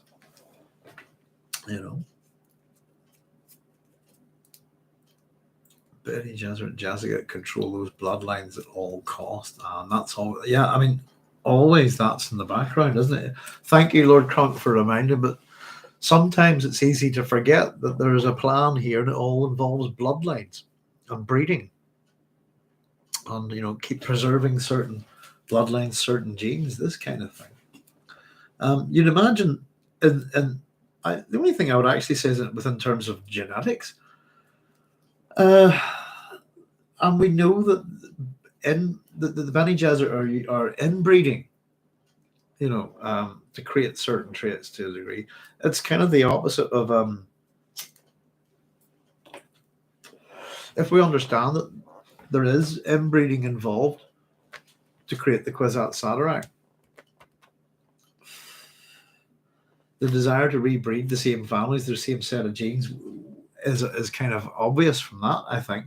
But it's almost the opposite of what you would consider thinking. For example, Ireland is an insular island, for example, that's not had a lot of genetic diversity in it over the years. The best thing is for people, for the Irish population, is for people from all over the world to come here and marry into our population, as many different types of genes as possible. And you'd have to consider Chinese genes to be pretty good in the Dune universe, if you know what I mean. Just not controlled by the Bene Gesserit, not mapped. There's no lineage really there. Except, I suppose, what we could get maybe through the Sayadinas, the Reverend Mothers of the Bene of the Fremen. It's an interesting thing to think about. Yeah, at all costs. And as I said, I can't wait till we get there, Lord Crocus. The one thing I always point out about Dune is that the Bene Gesserit plan is not their plan, but we never told whose plan it is. That there's a level of manipulation there as well. So Jessica, again, she imagined leaving Arrakis, this life of power and security that she could know. As mother, the life of power and security that she could know as a mother of a royal consort. And she glanced at the thick hangings that obscured the rock of this cavern cell. There you go. There's a good juxtaposition there, isn't there? Thinking of how she had come here, riding amidst a host of worms, palanquins, and packed platforms piled high with necessities for the coming campaign. I don't know. I'd say that arriving on the back of some kind of piece of megafauna, like a worm, with your own palanquin would be pretty impressive. I think it would be more impressive than anything anybody else could, oh, here comes so-and-so landing in an ornithopter. Whoop-de-doo, here comes Lady Jessica and her gigantic worm. I suppose it's a matter of how you look at it. But yeah, at this point, yeah, I think she doesn't seem to think much of her desert life and her desert hangings, of the life of power and security that she could know as a mother of a royal consort. We've seen the level of power is one thing, the level of security is another. And the Fremen, as pointed, don't live with poison snippers, do they?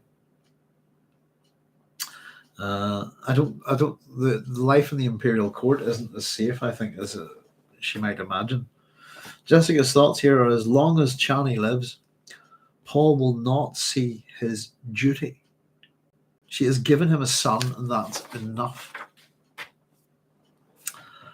Now, there's a bit of tension here. The tension is going to build here, I think. A sudden longing to see her grandson. I put Leto II. The likeness, the much of the grandfather's features. So like Leto. So so like Leto, the baby, a lot of her husband's features, and this fact sweeps through her.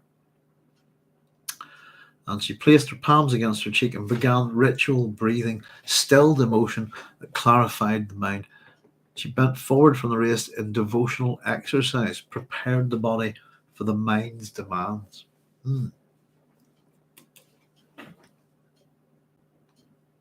I suppose it's interesting, again, what we're talking about ritual is that the Bene Gesserit use it quite a lot.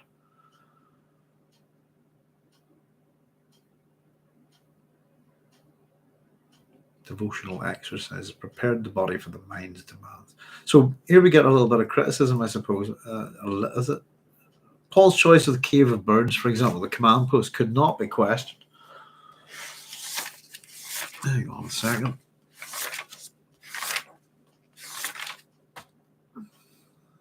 No, I was thinking on something else. Sorry. So Paul's choice of the Cave of Birds as a command post could not be questioned. It was ideal. To north, we're told, is Wind Pass.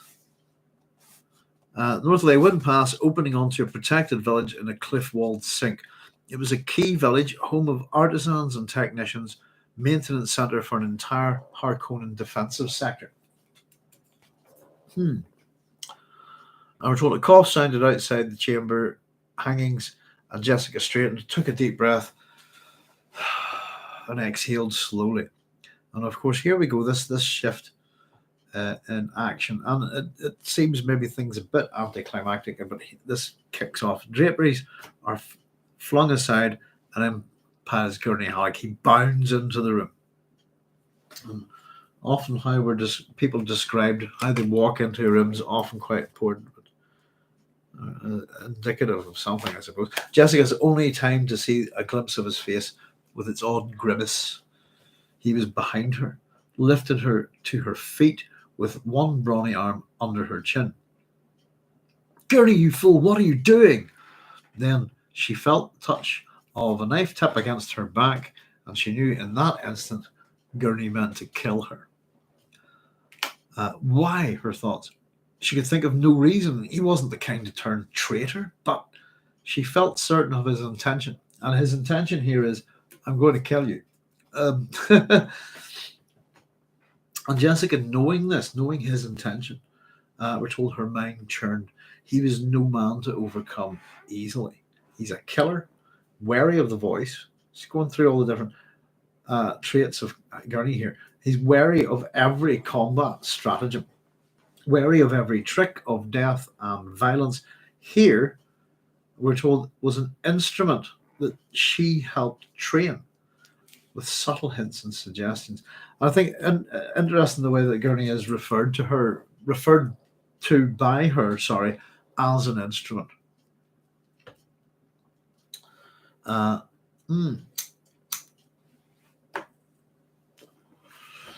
And Gurney is an interesting character to pay attention to, I think. But we don't really get to learn everything about him. Excuse me. Gurney here, you thought you had escaped a witch. There's that pejorative term for the Bene Gesserit again, witches.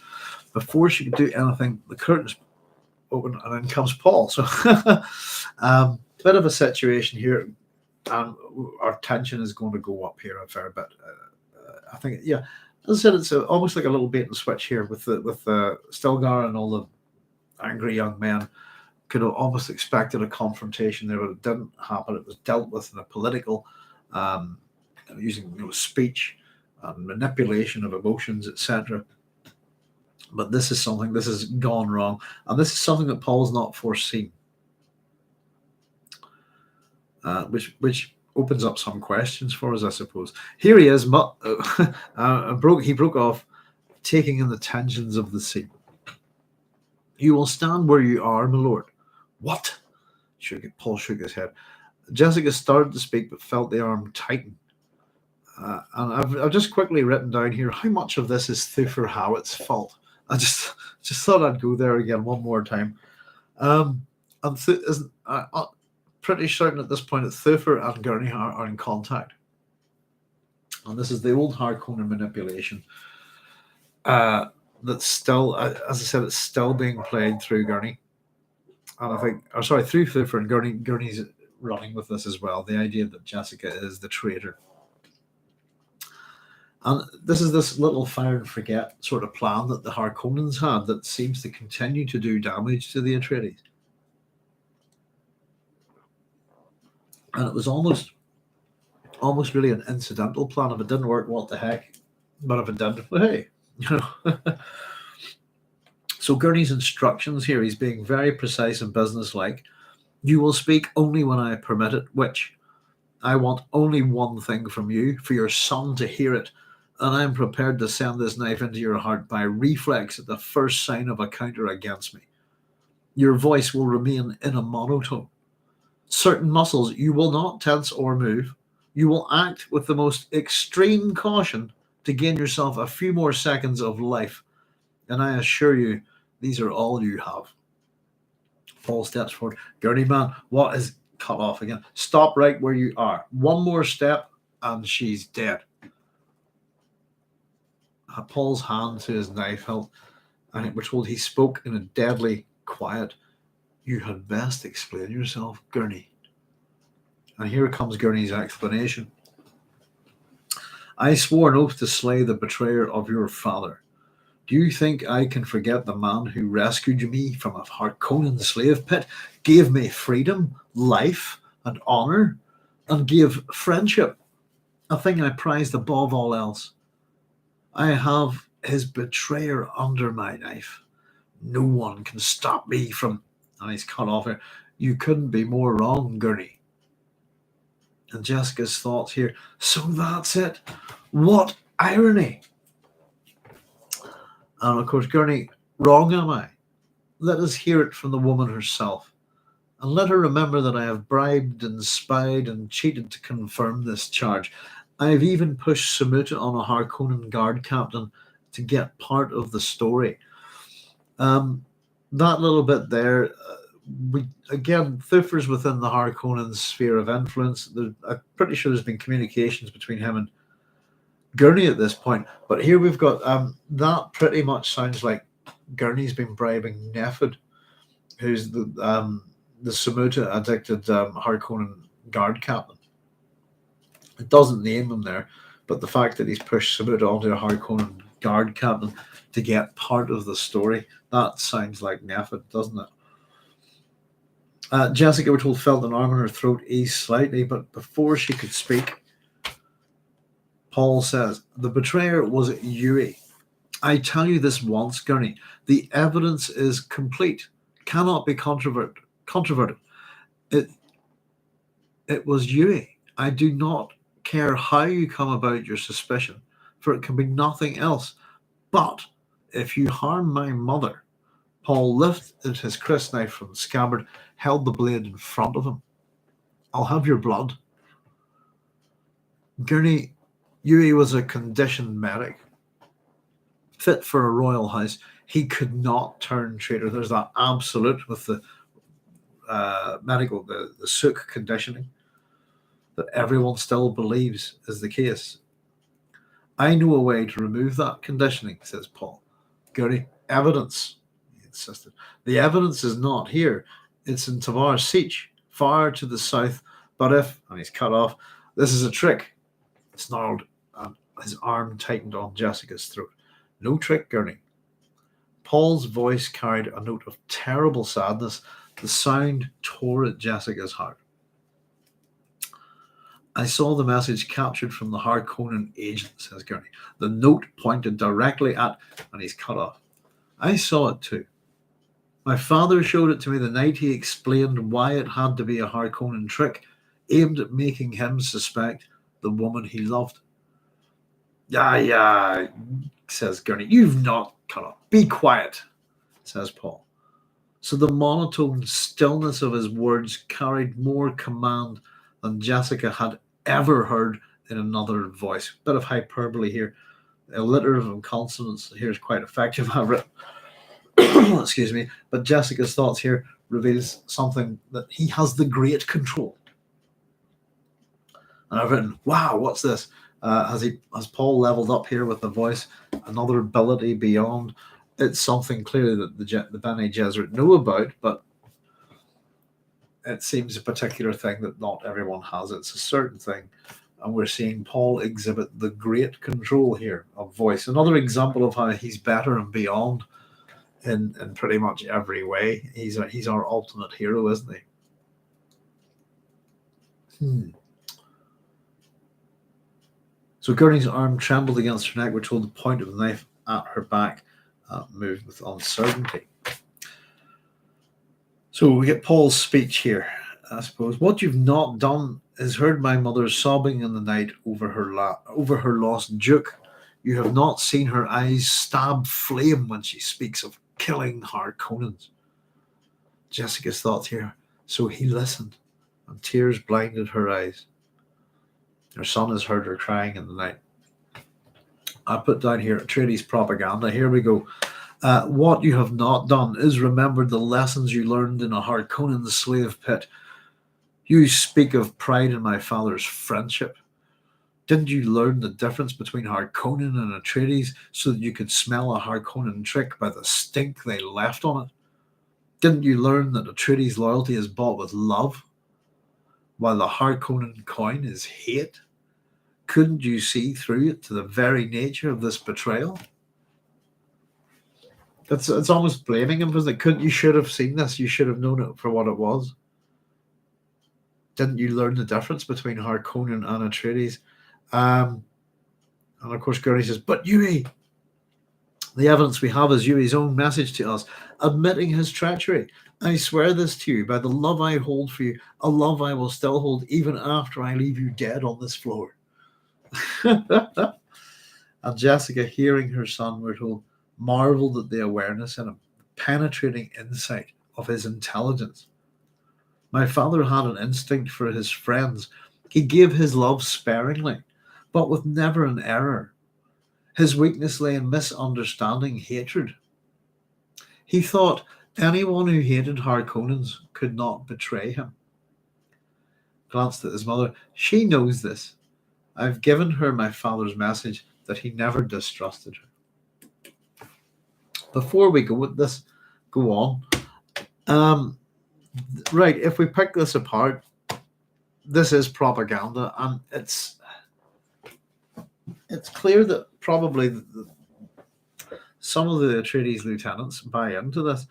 But the idea is that Atreides' loyalty is bought with love, while the Harkonnen coin is hate, is not true. And I suppose the paradox of it, if you want to make it, even think of it as an inversion, is really that it's said there himself. My father's weakness lay in misunderstanding hatred. He thought anyone who hated the Harkonnens could not betray him.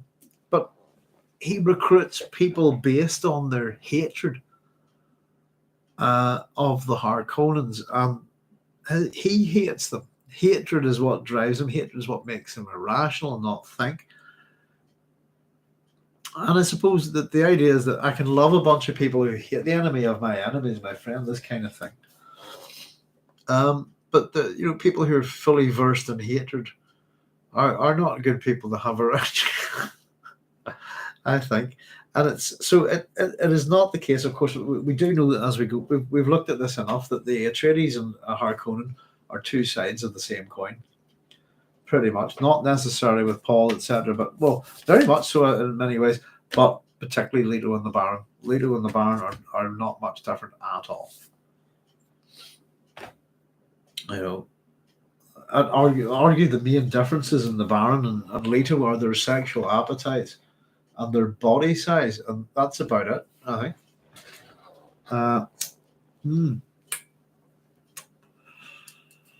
They're very similar. Of course, the Leto the second or Leto the first, sorry, in the film has been altered heavily, hasn't he, to try and make him some kind of admirable father type figure, which he's really not. He's very much an absent, and of course we've noticed he is a mass murderer and probably a genocidal killer as well.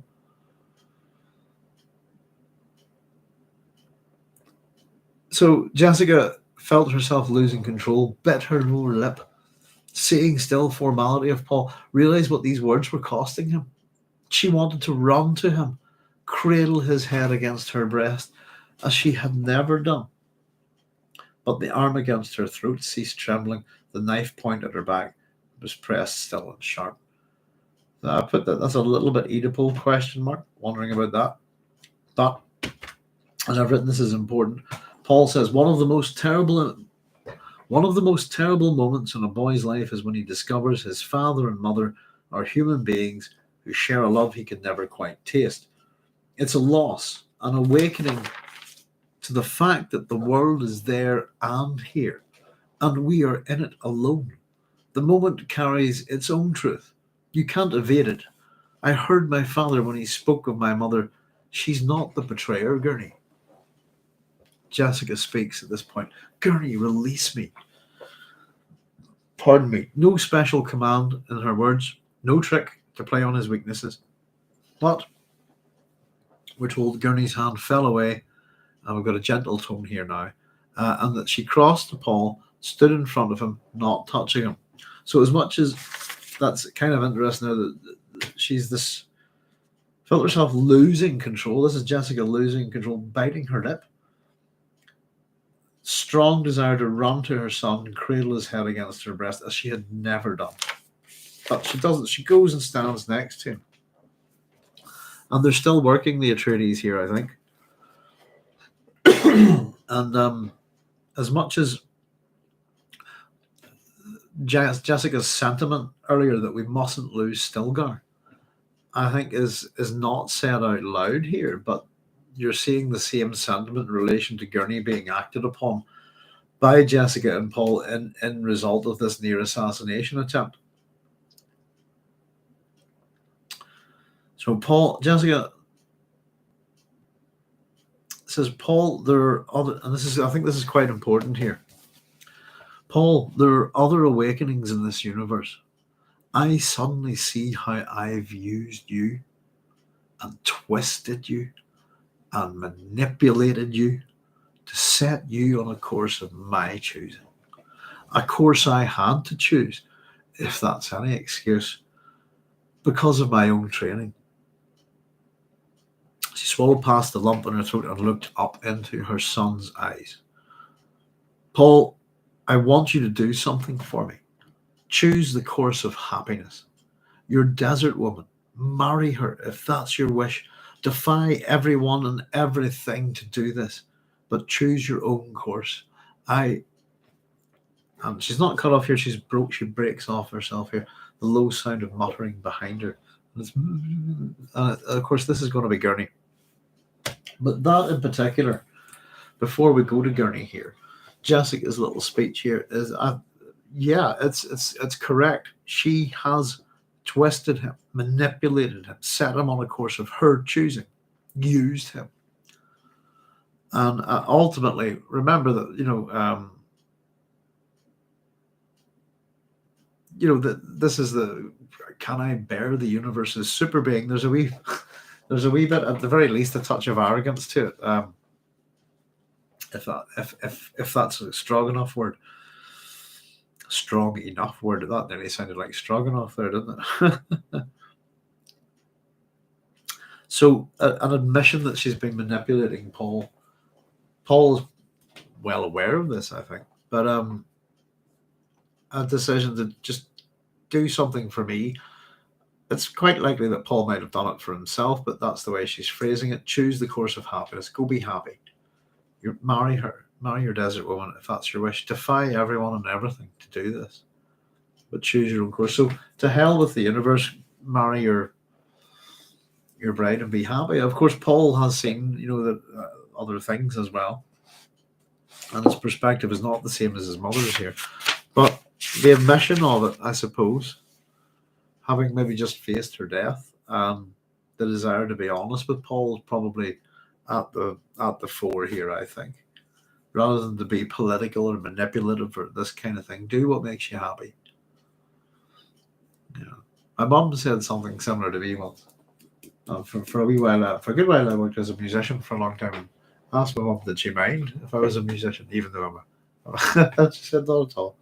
But didn't bother her in the slightest. Which was nice. So, of course, this murmuring behind her. Oh, let me just catch up with a couple of comments here before we go on. There is a lot of dialogue in this chapter. We tend to sort of push. They take a fair bit of note-taking, to be honest with you, but it's not too much happening outside of the dialogue, I suppose. Just, let's see. Fred says, didn't you learn the difference between Harkonnen and Atreides? Paul must be keenly aware of his own Harkonnen heritage as well. Yes, indeed. An irony which goes unrealized by all besides those it applies to. Yeah, it's easy to forget the wee things in Dune, isn't it? But that's absolutely right. And I think it is important that, in many ways, that if the Atreides and the Harkonnen are basically two sides of the same coin, that it doesn't really make much of a Paul's behavior, Paul's upbringing in a certain way. If I think if Paul was raised as a Harkonnen, he wouldn't be too much different in some ways. He'd just be a bit more eviler, but his skills and stuff, I don't know. It's interesting to compare Paul to Fade, isn't it? Really. But yeah, he is a Harkonnen, isn't he? Yeah, Harkonnen and Atreides inbreeding as well. More Harkonnen than Harkonnen. Is our Paul Atreides possibly? I don't know. And Frank says it applies directly, I suppose, as Gurney is certainly affected by this irony. It does indeed, yeah. Awakenings in the universe. I've stuck that at the top of the page as well. And as much as there are other awakenings in this universe, I suddenly see, and not just you, Paul. And this is Gurney's hand fell away. I suppose is almost an awakening. It's a rebirth, if you like, for Gurney. His life has changed. He's up to the point he's about to kill someone that he's considered the mother of his, best friend, if you like, a great friend, his young pup. This would have been really bad for Gurney. It's very tragic if he killed her. I don't know if he would have lived with himself, this kind of thing. But it's a new life for Gurney from this point. But of course, we're about to see that. I will, of course, commit suicide thing here. Gurney, I suppose, in a sense, as we were talking about, has been a bit of a Ronin, hasn't he? And he's an interesting Gurney man. Sometimes when we hear him referred to that way, I sometimes think it's almost like journeyman.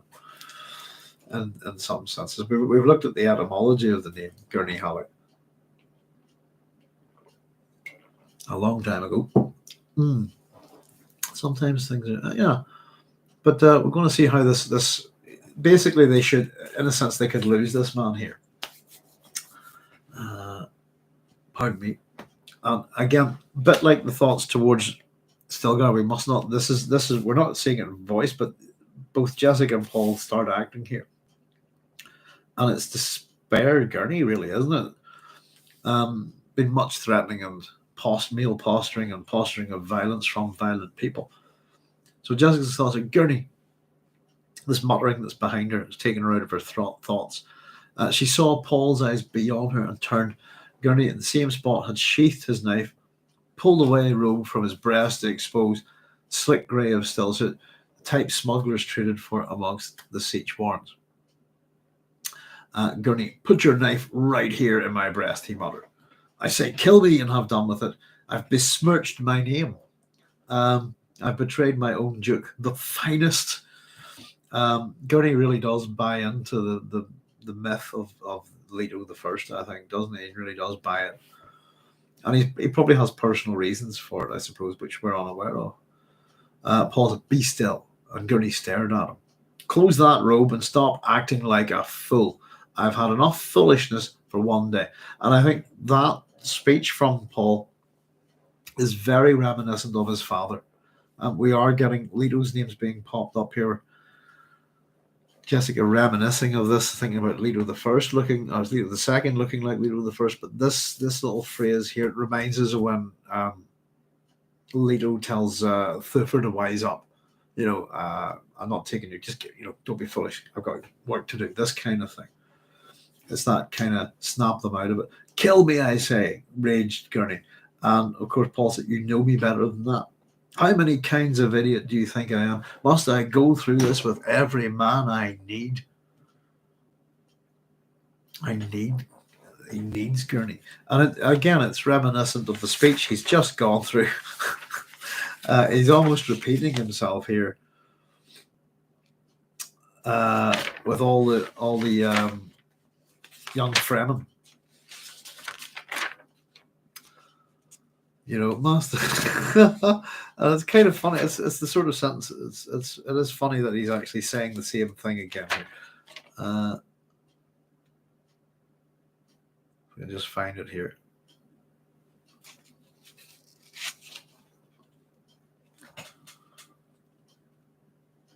Yeah, do you think I'm that stupid? Do you think I'll cut off my right arm and leave it bloody on the floor of this car just to provide you with a circus?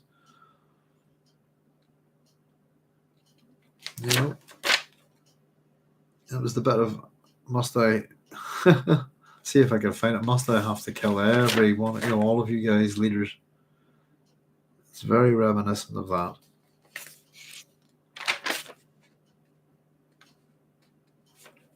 Oh, not finding it just exactly.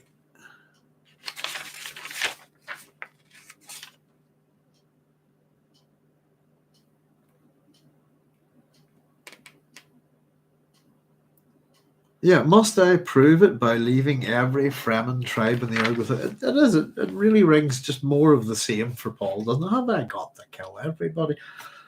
Why have I got to? It's always tired, isn't it? Why must I go through this with every man I need? Gurney looked at Jessica, spoke in a forlorn, pleading note, so unlike him. And you, milady, please, you kill me. The self-pity here is pretty full on. He's embarrassed. He's besmirched his name, apparently. Which I didn't think really would have meant much to a man like Gurney, I think. But there you go. So Jessica crossed him, put hands on his shoulders. Gurney, why do you insist the Atreides kill those they love? And gently pulled spread robe from his fingers and closed up the fabric. And Gurney, broken me. He's broken. But you thought you were doing a thing for Leto, and for this I honor you. And that's the knowing Gurney, that's the sucker punch there. She's got him. My lady, and he dropped his chin to his chest and squeezed his eyelids closed against the tears. He's having a good cry. But that's it. She knows exactly what to say here. And it's especially when we look back at Gurney's speech about Leto, really, particularly the friendship. It seems that that's the thing that he valued of all. He gave me freedom, life, and honor, and gave friendship, the thing I prized above all else. So Leto the First was his friend, is the way he looks at it. I don't know if Leto would look at it the same way. Jessica just called him an instrument, to be honest with you. Paul's called him something that he needs.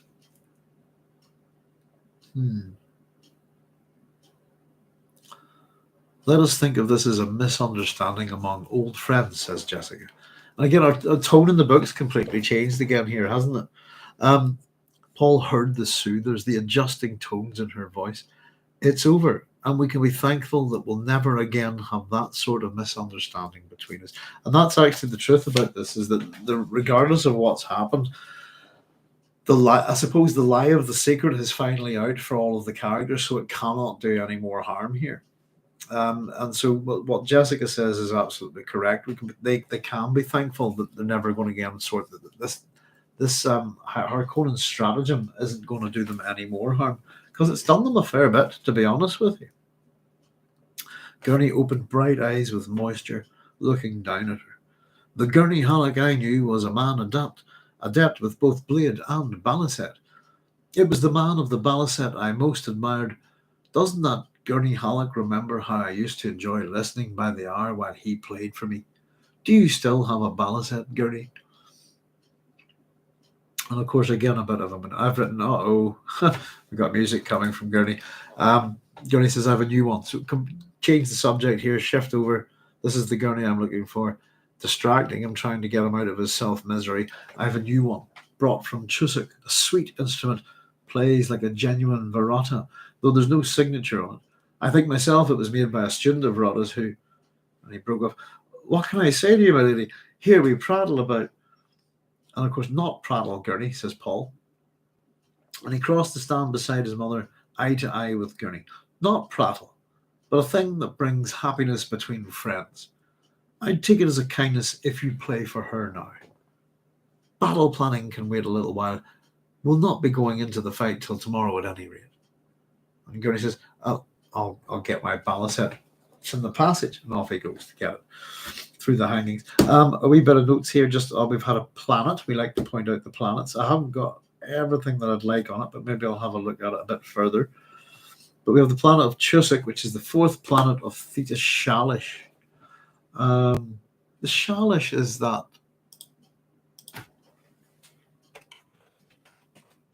Yeah, hang on.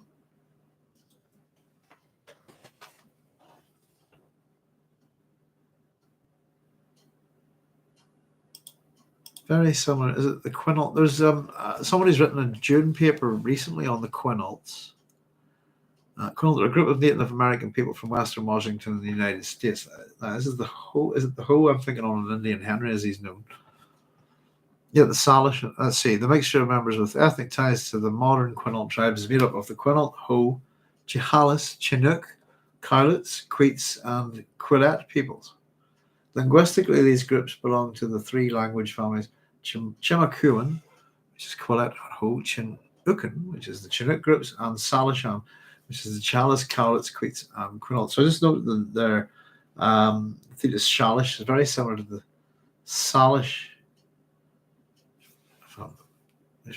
I don't know much about these people, but we've mentioned them a little bit in relation to Frank Herbert. Salishan language is a family of languages, Pacific Northwest, North America, the Canadian province of British Columbia,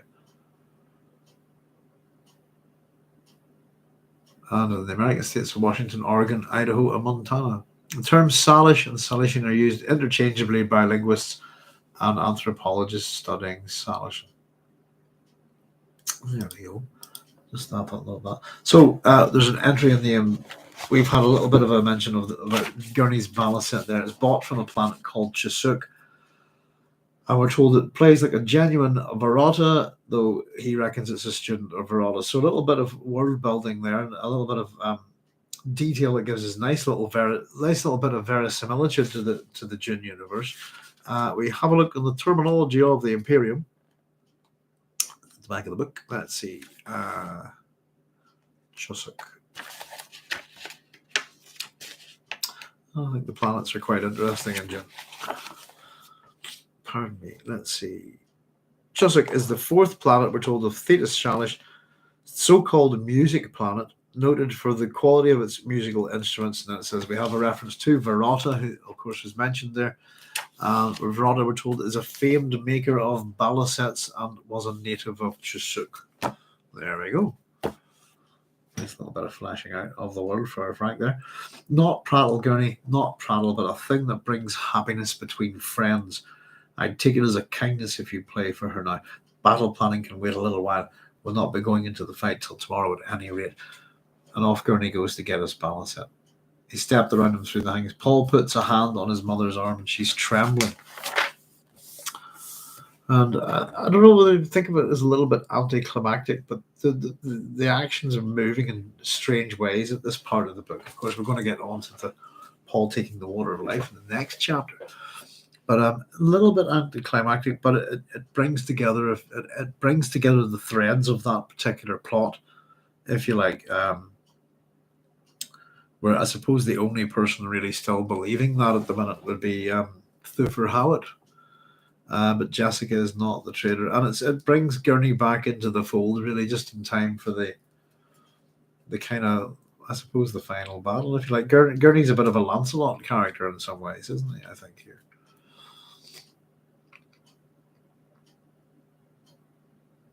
So I'll tell you what, folks. I'm going to like this. Have a wee sip of my juice. That I do. There we go, put that down. And I'll have a look at your comments. Let's see. Frank says, applies directly, I suppose, Gurney is certainly affected by this irony. Yes, indeed. Returning to that potentially Oedipal moment, can the notion of a mother and father who share a love that their child can never quite taste relate to what we know of Herbert's marriage? You talking about Frank Herbert's marriage here? Just a quick thought, as I don't like to speculate much, but it seems Herbert had a profound connection with Beverly, so I should have read on, a white witch, and perhaps a more troubled relationship with his children. It's a good point, Frank. A warrior minstrel is also very interesting, considering alongside Herbert's mandalas, and mandalas are symbols of transformation. Can Gurney be read as several archetypes transmuted into one?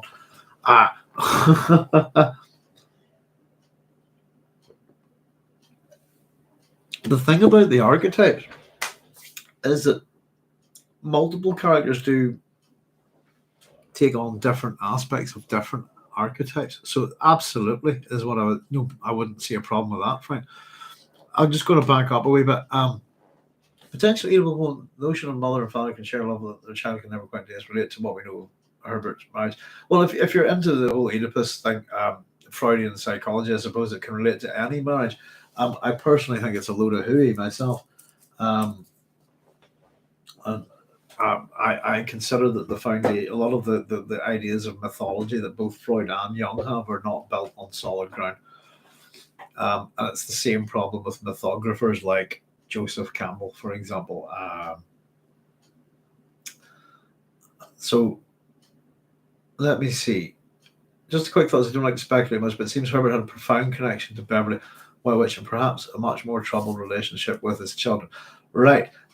Beverly's a big part of this book. I think it's easy enough to go find the evidence for those statements, and particularly in how, we have Frank's own word for it, I suppose, but particularly how the female characters are fleshed out in Dune is really down, a lot of that, almost all of it's down to Beverly, from what I understand. She's a big hand. Her influence on the books is enormous, and in many ways, like the Bene Gesserit of the story is in the background, if you know what I mean. She supports Frank when he's writing this as well. So I think her health wasn't too good, but the relationship, I think it must be complicated, like a lot of families, I suppose. I get the sense that, I suppose that Brian Herbert's written about the relationship between himself and his father and Bruce, the other brother. And I think there were some issues there with Bruce's homosexuality. I think my understanding is that time went by and Frank and Bruce sorted things out, I think. I get the sense from Brian, though, that I don't know, maybe I think he does have issues with his father. Maybe writing Dreamer of Dune was a way of addressing some of them. In some senses, I don't know, the mass production of Dune books by Brian Herbert is I'm always in two minds of it, which is interesting, because I suppose Frank if we look at things like Man of Two Worlds and stuff like that, where he works with his son, And I suppose there's something paradoxical about it, that I think Frank would have wanted his son to do well as a writer, and if it means writing stories in my universe, fair play to him.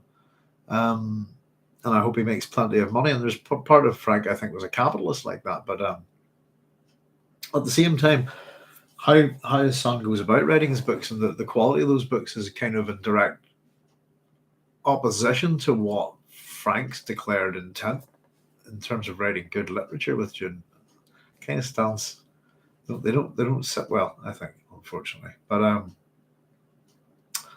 yeah, fathers and sons have interesting relationships, don't they? I suppose I might actually be doing a wee. I'm thinking about maybe doing this in a couple of days' time, because in 2 days' time it'll be the anniversary of my father's death, and I haven't really given him a eulogy, and I thought I might pop on here and maybe just talk about him a little bit and get some artifacts, possibly. I don't know if I'll do it or not, but I'm having a thing. I need to write him a eulogy anyway. A warrior minstrel is also very interesting, considered alongside Herbert's mandalas and mandalas, symbols of transformation, can only be read as several archetypes transmuted into one. Yes, indeed. I'd also always like to point to Frank's Irish Germanic background. So the idea of a warrior minstrel is not an unusual thing in Irish mythology, if you like. A warrior bard or warrior poets, for example. I don't think it's particularly unusual. We talk a bit about Lai Po and Tu Fu, who are two Chinese warrior poets that I'm kind of fond of. It's, I don't know, but yes, Alia in particular, Frank, is the one character that occupies more archetypes, I think, than any other. But yeah, Frank plays with it a lot. It is interesting, and then even archetypes. Oh, we talk about Oh, I'm trying to think. I suppose archetypes of the collective unconscious. Yeah. You're saying you're absolutely not a fan of Freud. Just wonder if Frank is projecting a bit of his own experience of marriage and parenthood into the story here. I think that's quite possible. I suppose that ultimately we'll get there one day, but if we ever get to the last book, I have an opinion on. I think Daniel and Marty are Frank and Beverly. I don't know. Not all of it makes sense. I think everybody's different. I think everybody has different attitudes to marriage and partnership. But I thought that after the one thing I've never quite understood and don't know much about, and not likely to speculate on too much, is that after Beverly passed away, Frank remarried very quickly. I don't know what to think about that sometimes, but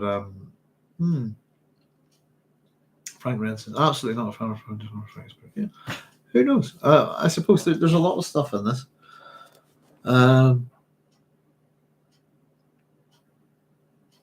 But again, definitely, I think the one thing that really is important to remember, Frank, is that Beverly's hand in this book is really important. It's invisible. But in particular, we'll see if I can dig up a couple of quotes or something on it. I'm sure. In fact, hang on a wee second. Let's see. I've got stuff here, don't I? Let's see if I can find something.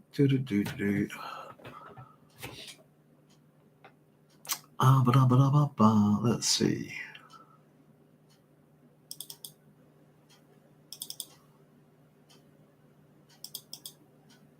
Let's do research.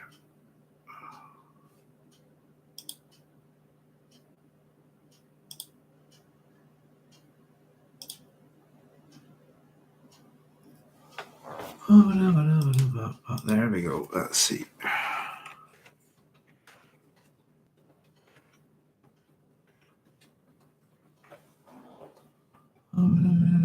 Unsure Bev. Let's see.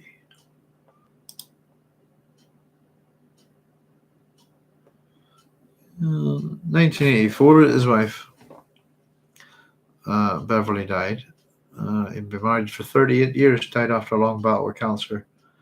Frank included a moving afterward about his wife in the final Dune novel he was to write. He married his third wife, Teresa Shackelford, one of his former literary representatives in 1985. As a book published 19, Man of Two Worlds in 1986, and of course he passed away on the 11th of February, age 65, while undergoing treatment for pancreatic cancer and had an embolism from surgery following the disease. Let me see.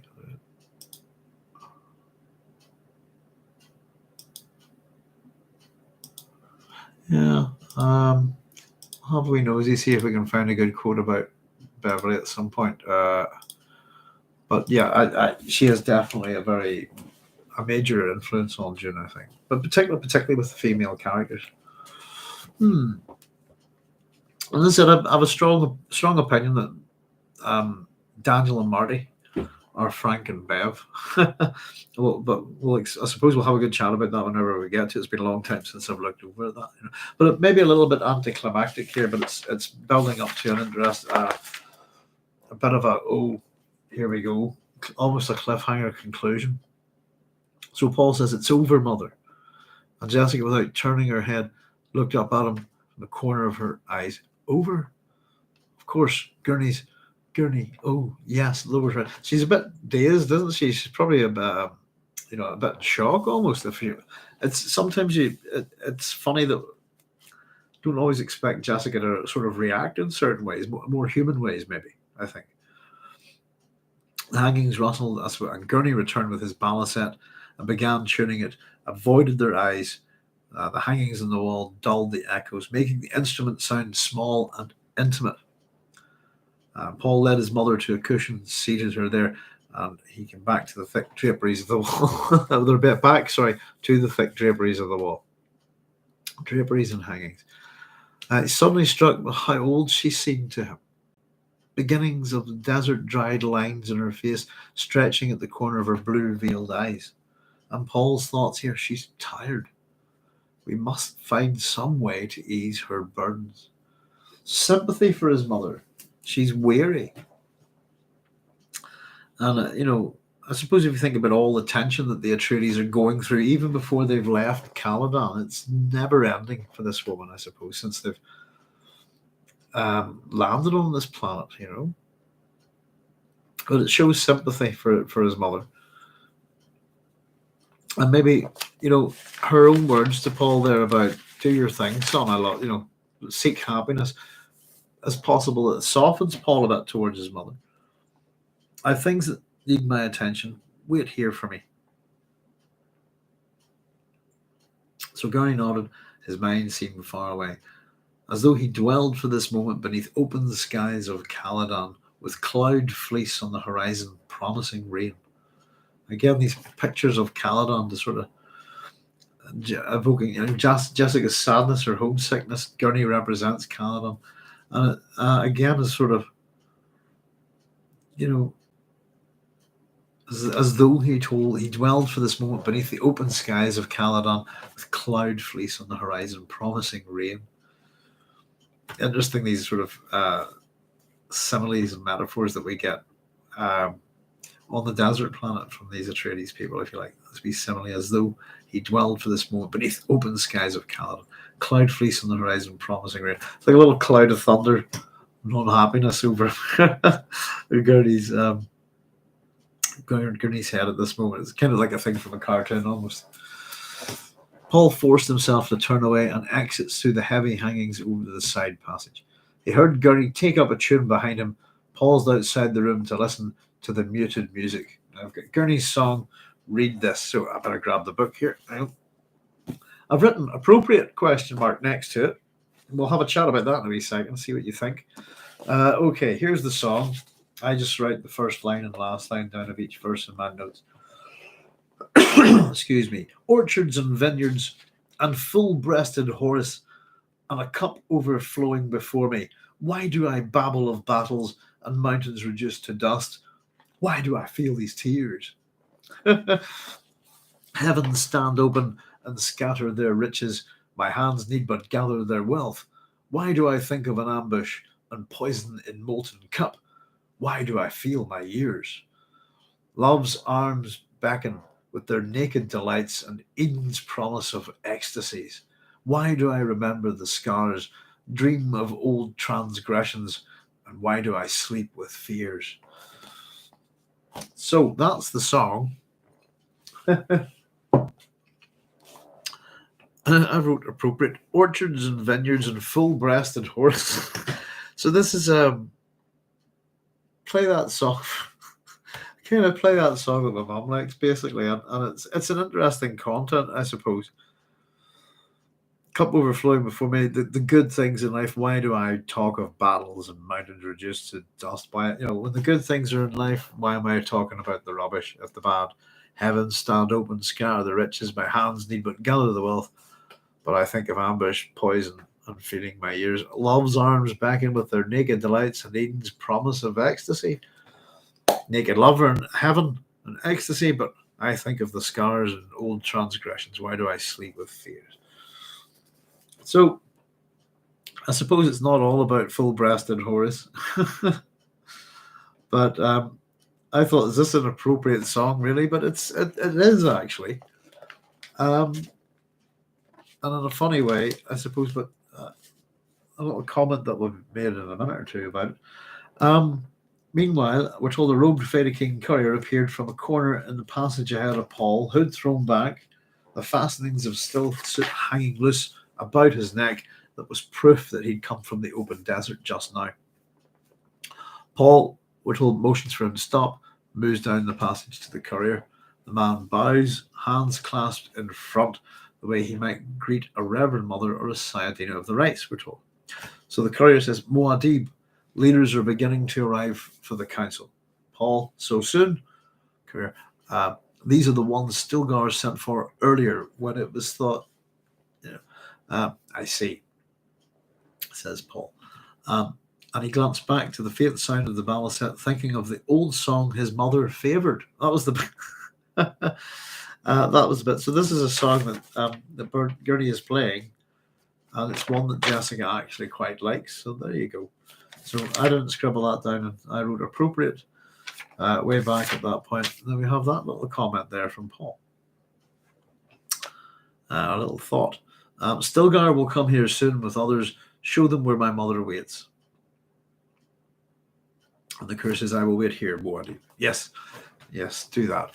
Distracted. And again, Jessica's distracted here as well, isn't she? Whenever Paul tells her it's over. Over? Yeah. Of course, good. Oh yeah. He's a bit distracted here too. Paul pressed past the man towards the depths of the cavern, headed for the place that each such cavern had, a place near its water-holding basin.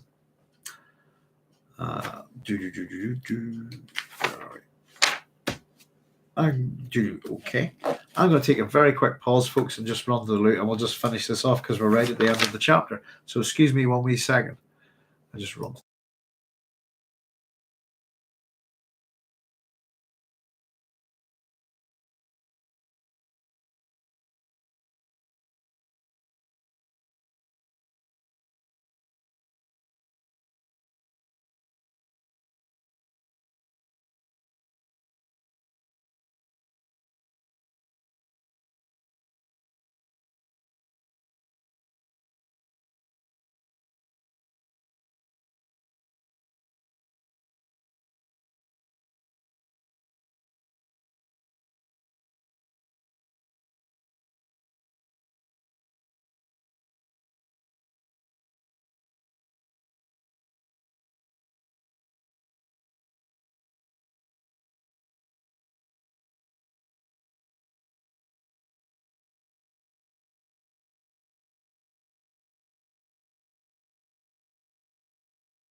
Oh, good. As will run shortly for some viewers, it's saying there. Back there, folks. Hope everything's grand with you all there. Ah, dear. So we're just wrapping up here. He's heading towards this place that we're told it's a place that each such cavern has near its water-holding basin. And we're told there would be a small shy halud in this place, a creature no more than 9 meters long, kept stunted and trapped by surrounding water ditches. So a little maker here. And the maker, we're told, after emerging from its little maker vector, avoided water for the poison it was. Of course, water is poisonous to worms. Deadly to them. The drowning of a maker was the greatest Fremen secret because it produced the substance of their union. The water of life, the poison, could only be changed by a Reverend Mother. So, interesting little statement there. The drowning of a maker was the greatest Fremen's secret because it produced the substance of their union. Their oneness, if you like, the water of life, the poison that could only be changed by a Reverend Mother. So, of course, the secret is it's used within their sexual practices, isn't it? In the form of mass orgy, where they seem to kind of have a shared, kind of like a sort of watered down version of a shared consciousness, if you like, almost. Which is interesting. I suppose the other point we'll get to in a wee second, as we'll just go on through. I'll make it as about how the Fremen behave towards their gods, if you like, their deities. Paul, we're told the decision had come to him while he faced the tension of danger to his mother. So, no line of the future. And I suppose this is the questions we're kind of asking. How did he not see this with Gurney, etc.? And they're answered for us here. This no line of the future he'd ever seen carried that moment of peril from Gurney. The future was a grey cloud future, with its feeling that the entire universe rolled towards a boiling nexus, hung around him like a phantom world. I must see it. Paul's thoughts here. Over the page. I'm just going to read that again. The future, the grey clouded future, with its feeling that the entire universe rolled toward a boiling nexus, hung around him like a phantom world. And I must see it, he thought. His body had slowly acquired a certain spice tolerance. Now, that made prescient visions fewer and fewer, dimmer and dimmer, and the solution appeared obvious to him. So, like any drug, I suppose, the more Paul takes it, the less it becomes effective. He gets fewer and fewer. This is a problem that's going to affect Alia later, isn't it? And I suppose, like any drug, as your tolerance goes, you will take more and more of that drug to get there, if you like. He had slowly acquired a certain spice tolerance, but it's in everything, and he's been here for a few years now. So the prescient visions are fewer and fewer, and they're dimmer and dimmer. The solution. So this, I suppose, in his own reasoning here, this is why there's been no line from indicating what's going to happen with Gurney. And I suppose it also shows Paul's dependency on the spice for visions to a degree, and also Paul's dependency on prescience, if you think. So the real moments of peril to Paul within the book are, of course, where he can't see the future, because to have that prescience, if you like, forewarned is forearmed, that kind of thing. You can avoid, always knowing the danger of what's going to happen. You can avoid it. This kind of thing, it wouldn't make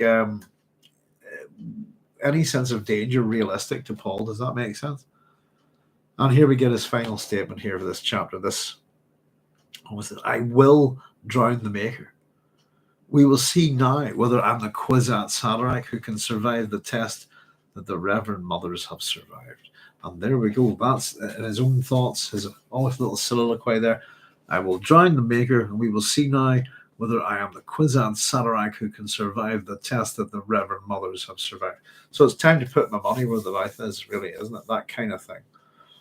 And we've got to the end of chapter 44, which And so these things move a wee bit quicker when they're dialogue heavy. So almost like a bit what you would call a bait and switch these days. I think we're expecting a level of violence from the young Fremen unless this doesn't go well. It doesn't happen. The diplomatic solution come up with a manipulation that's concocted by Paul and Jessica and Stilgar works, and it works really well.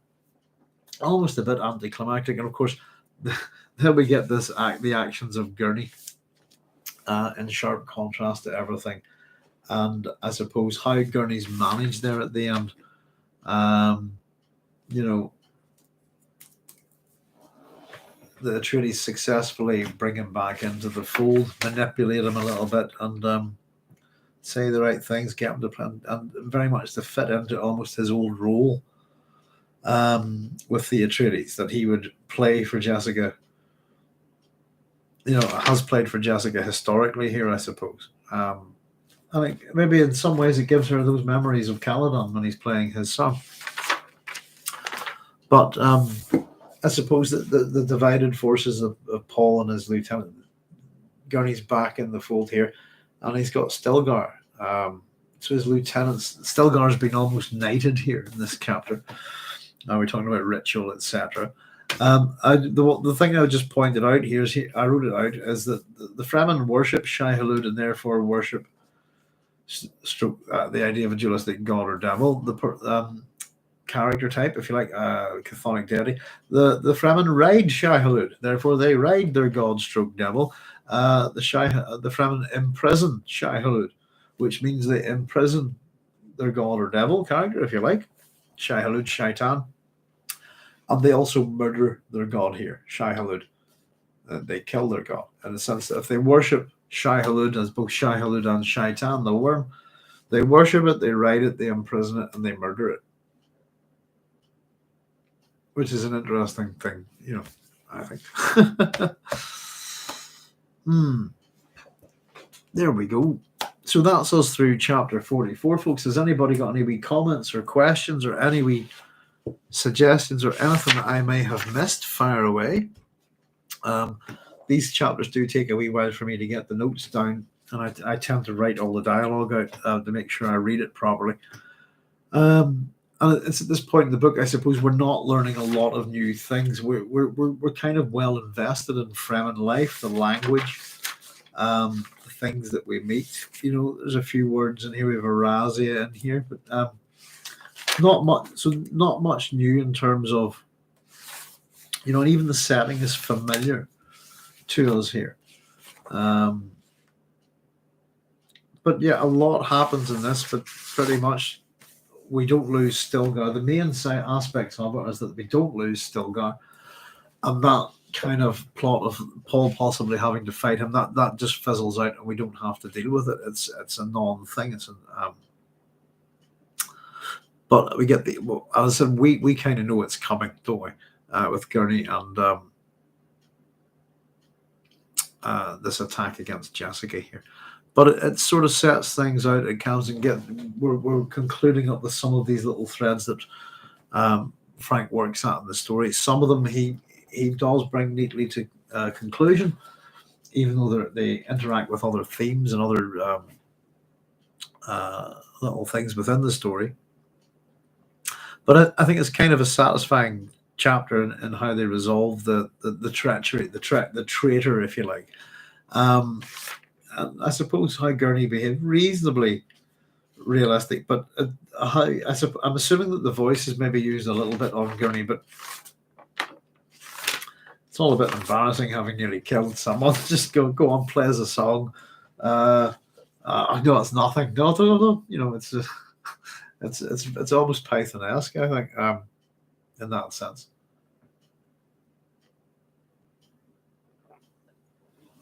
There's colleges and cannibals saying, I've been listening quietly this evening, enjoying it all. Thanks, Dark Sloan. Good night. No worries, just colleges, all the best. Take it easy. Let me just back up a wee bit here. Gurney's vision. Hang on. Frank saying, Gurney's vision of Caladan reads almost as a gift resulting from what is a near-death experience for him. Yeah, it's both Jesse. I think he would expect to die very quickly there. In that sense, yeah.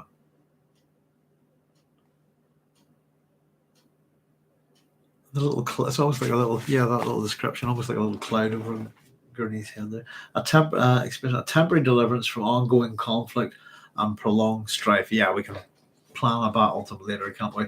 Caledon is framed almost as a primordial realm of peace. It is, isn't it?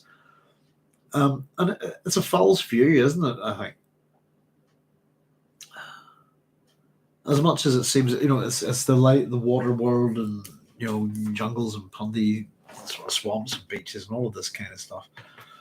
It is painted in an idyllic way, and even the language there, we have an Eden moment. He's singing his song there, Eden's promise. There within this, paradise, heaven. The song points to, rewards in heaven, kind of thing, doesn't it? Really, heaven stand open and scatter their riches in verse 2, orchards and vineyards and full-breasted Horus in verse 1. And love's arms beckon, Eden's promise of ecstasy. So absolutely, he doesn't really give the song a name or anything, but he could call it heavenly evocations of groovy feelings on Caledon or something. Yeah, Paul's going to take the water of life, and that's, I suppose, this. I will drown the maker. We'll see now whether I'm the Kwisatz Haderach. He's going to do this. And I think the next chapter certainly is going to be, as I said, the next couple of chapters are a bit more of a standard length. So hopefully we'll get back with chapter 45 quite soon.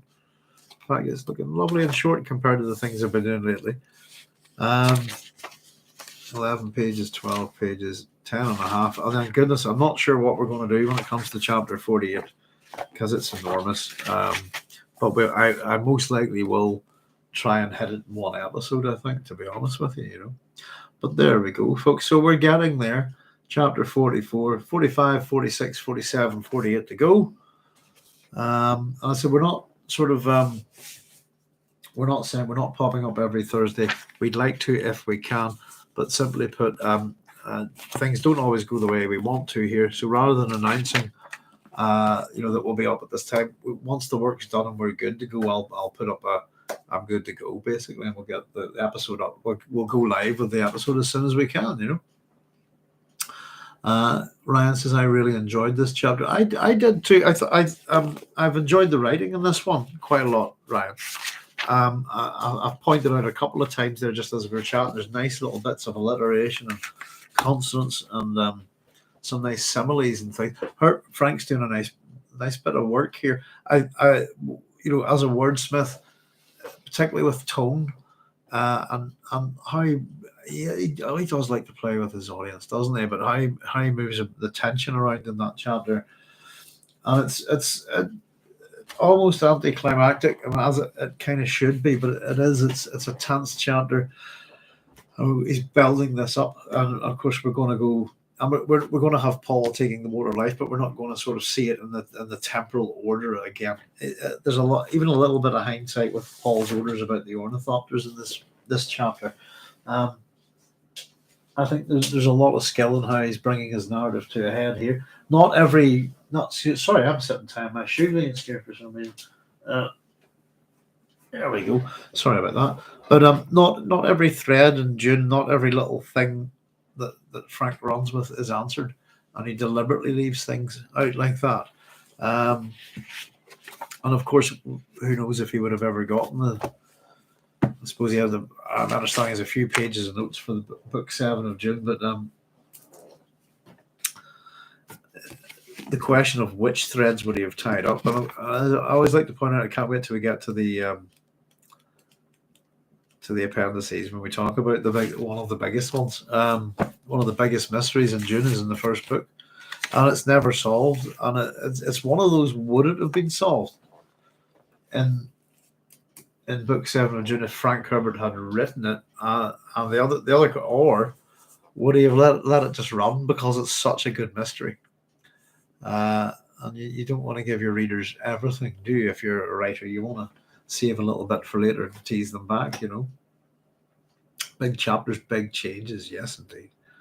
And I said we're heading towards it. At this point in the book, and Dune's a long book. I think the person who does this best, who picks up the momentum with their story. I think of science fiction writers, the person who does this best is Ian Banks. Ian M. Banks by far is superb at it. But the momentum is building, the tensions, some things are getting out of the way. And it has this thing. And again, we're privy to foreknowledge with some of this stuff. And it's interesting for us to look at our character, Paul here, as being a little bit vulnerable all of a sudden, because we are investing in this guy as our hero and our superhero and our hero of heroes, if you like. And Paul is a person surrounded by heroes, if you know what I mean. There's no ordinary people around Paul. Gurney's like one of the deadliest men in the universe, but Paul can sort him, no bother. And it's when you realize that, and it's not as much as it appears hyperbolic within the within the text. He very confidently tells Gurney, I'll kill you. I'll have your blood. In this chapter. No bother. He's not. Everybody else, this is one of the deadliest fighting men in the entire universe. But to Paul Atreides, it's not much. And in terms of his ability to kill. So Paul is very dangerous. He's extremely dangerous. I think there's a pointed out in one of these books that why would someone ever go to the trouble of creating something so outrageously dangerous as a Kwisatz Haderach in the first place? And it is a good point to make, Long live the fighters, says Factivon. Long verba. Long live the fighters, indeed. So I think we've seen Dune 2 trailer coming out there. I don't know whether I'm going to see it in the cinema or not. And it is good to have breaks to go to the loo. But water discipline, it's interesting that a film about that, like Dune, is cause problems like that in the cinema. But there you go. So hopefully, folks, next time, chapter 45, quite possible it will be next Thursday, and if not, it'll probably be the Thursday after. But I don't like to sort of say, I'll be definitely doing these things. So just keep a wee eye out, and I'll pop up the wee card for them whenever the next episode is up. But we're getting there, and so we're adding each one of these as they're done to the playlist. Just ultimately at the end, there'll be an awful lot of these episodes for anybody who ever wants to peruse the book of Frank Herbert's Dune and kind of have a chat along and a read along and in ridiculously anal detail. But it's the sort of book that if you put it under a microscope, it reveals many things. And as always, I think there's a bit of fun. But yeah, we're heading into the book. Part of the book that's, I think, for me, I think chapter 4, around 43 is where I kind of hit a bit of a wall. And things are picking up rightly now. And things are starting to get really interesting again. So next chapter, I'm really looking forward to that. And the big, but yeah, in fact, all the rest of them, we should have plenty of interesting things to chat about.